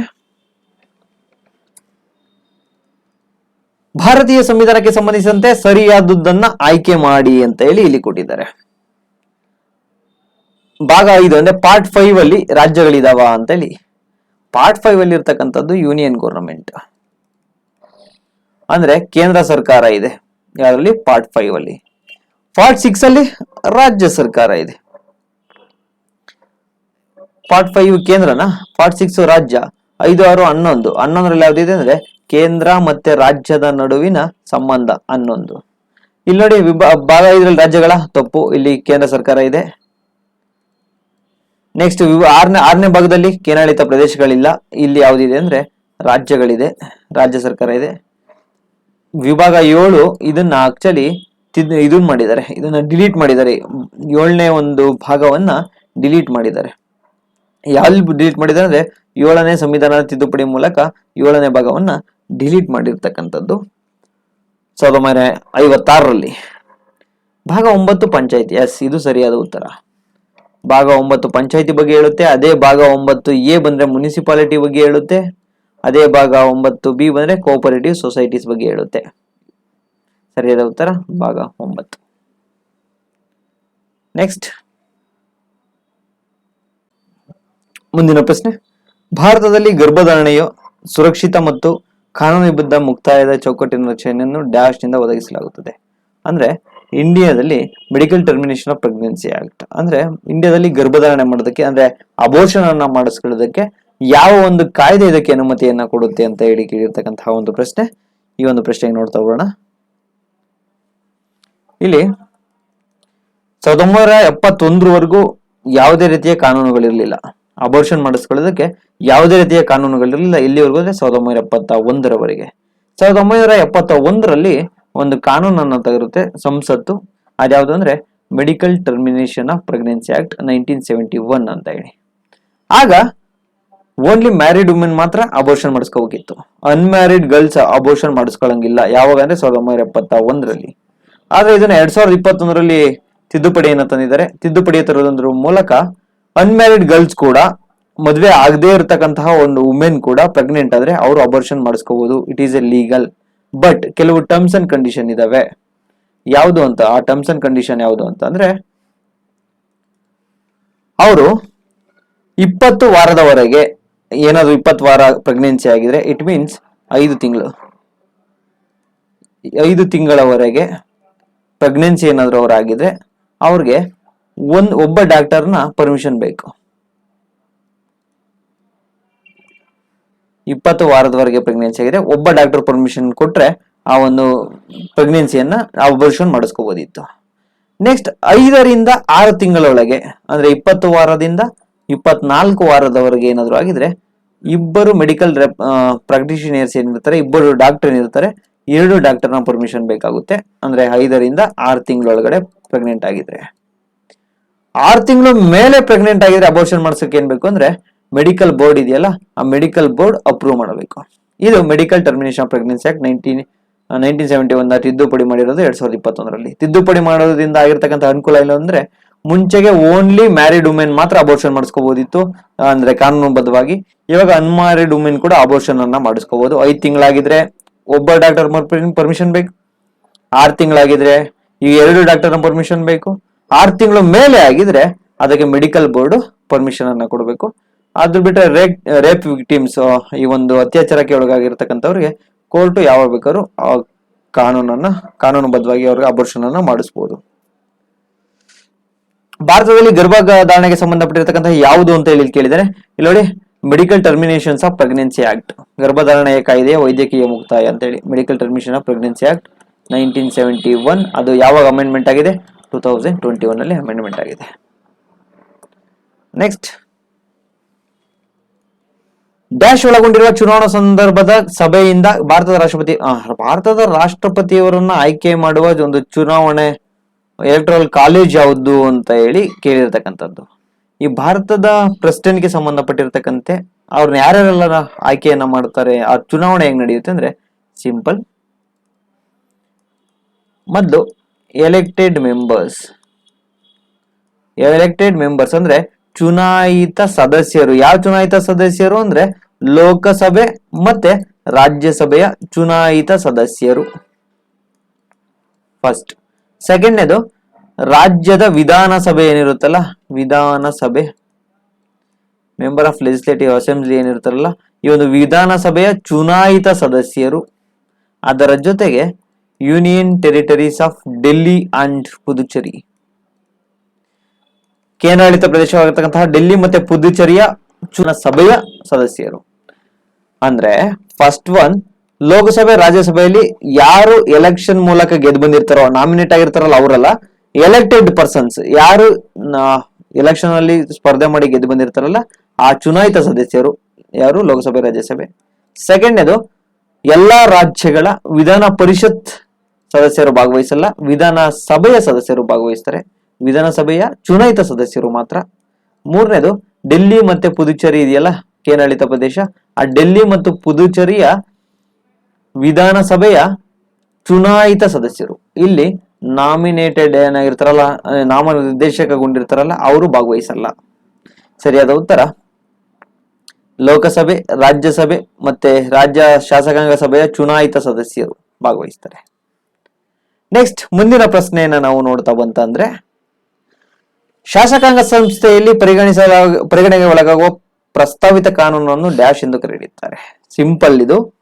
ಯಾವುದೇ ಒಂದು ಶಾಸಕಾಂಗ ಸಭೆಯಲ್ಲಿ ಒಂದು ಬಿಲ್ಲು ಮಂಡನೆ ಆದ್ರೆ, ಒಂದು ಮಸೂದೆ ಮಂಡನೆ ಆದ್ರೆ ಅದನ್ನ ಬಿಲ್ ಅಂತ ಹೇಳಿ ಕರಿತೀವಿ. ಆ ಮಂಡನೆ ಆಗಿರ್ತಕ್ಕಂಥದ್ದು ಪಾಸ್ ಆಗಿ ಅದನ್ನ ಪ್ರೆಸಿಡೆಂಟ್ ಆಫ್ ಇಂಡಿಯಾ, ರಾಷ್ಟ್ರಪತಿಯವರು ಸಿಗ್ನೇಚರ್ ಅನ್ನ ಕೊಟ್ರೆ ಅದು ಆಕ್ಟ್ ಆಗುತ್ತೆ. ಇಲ್ಲಿ ಸಂಸ್ಥೆಯಲ್ಲಿ ಅಂದ್ರೆ ಪ್ರಪೋಸ್ಡ್ ಲಾ, ಶಾಸಕಾಂಗ ಸಂಸ್ಥೆಯಲ್ಲಿ ಯಾವುದೋ ಒಂದು ಕಾನೂನನ್ನ ಪ್ರಪೋಸ್ ಮಾಡಿರ್ತಾರಲ್ಲ ಅದನ್ನ ನಾವೇನ್ ಕರಿತೀವಿ ಅಂದ್ರೆ ಬಿಲ್ ಅಥವಾ ಕರಡು ಅಂತ ಹೇಳಿ ಕರಿತೀವಿ. ಅದೇನಾದ್ರೂ ಪಾಸ್ ಆಗಿದೆ ಅಂದ್ರೆ ಆ ಪಾಸ್ ಆಗಿರೋದನ್ನ ಕಾಯಿದೆ ಅಂತ ಹೇಳಿ ಕರಿತೀವಿ. ಸುಗ್ರೀವಾಜ್ಞೆ ಅಂದ್ರೆ ನಿಮಗೆ ಗೊತ್ತು, ಎರಡೂ ಸದನಗಳು ಸದನದಲ್ಲಿ ಇಲ್ಲದೆ ಇದ್ದಾಗ, ಸದನದ ಒಂದು ಇದಿಲ್ಲದೆ ಅಂದ್ರೆ ರಿಸೆಸ್ ಟೈಮಲ್ಲಿ ಇಟ್ ಮೀನ್ಸ್ ಸದನಗಳು ನಡೀತಾ ಇರಲ್ಲ. ಆ ಒಂದು ಸಂದರ್ಭದಲ್ಲಿ ರಾಜ್ಯಪಾಲರು ರಾಜ್ಯದಲ್ಲಿ ಸುಗ್ರೀವಾಜ್ಞೆಯನ್ನು ಹೊರಡಿಸುತ್ತಾರೆ, ರಾಷ್ಟ್ರಪತಿಯವರು ಕೇಂದ್ರದಲ್ಲಿ ಸುಗ್ರೀವಾಜ್ಞೆಯನ್ನು ಹೊರಡಿಸುತ್ತಾರೆ. ಈ ಒಂದು ಪ್ರಶ್ನೆ ಏನ್ ಕೇಳಿದ್ದಾರೆ ಅಂದ್ರೆ, ಶಾಸನ ಸಭೆಯಲ್ಲಿ ಯಾವುದು ಪ್ರಸ್ತಾವಿತ ಕಾನೂನು ಬರ್ತಾವ ಅದನ್ನ ಏನಂತ ಹೇಳಿ ಕರಿತೀವಿ ಅಂತ ಹೇಳಿ ಕೇಳಿದ್ದಾರೆ. ಇದನ್ನ ಬಿಲ್ ಅಥವಾ ಕರಡು ಅಂತ ಹೇಳಿ ಕರಿತಾ ಹೋಗ್ತೀವಿ. ಇದಿಷ್ಟು ಈ ಒಂದು ತರಗತಿಗೆ ಸಂಬಂಧಪಟ್ಟಿರತಕ್ಕಂತಹ CRDR ನ ಸಂವಿಧಾನ ಮತ್ತೆ ಎಕನಾಮಿಕ್ ಸಬ್ಜೆಕ್ಟ್ ಅಲ್ಲಿ ಯಾವ್ಯಾವ ಪ್ರಶ್ನೆಗಳು ಬಂದಿದೆ ಅಂತ ಹೇಳಿ ನೋಡಿದೀವಿ. ಈ ಒಂದು ಇನಿಷಿಯೇಟಿವ್, ಈ ಒಂದು ತರಗತಿ ತಮ್ಗೆ ಏನಾದರೂ ಇಷ್ಟವಾಗಿದ್ರೆ ಲೈಕ್ ಮಾಡಿ, ಶೇರ್ ಮಾಡಿ, ಸಬ್ಸ್ಕ್ರೈಬ್ ಮಾಡಿ ಅಂತ ಹೇಳ್ತಾ ಧನ್ಯವಾದಗಳು.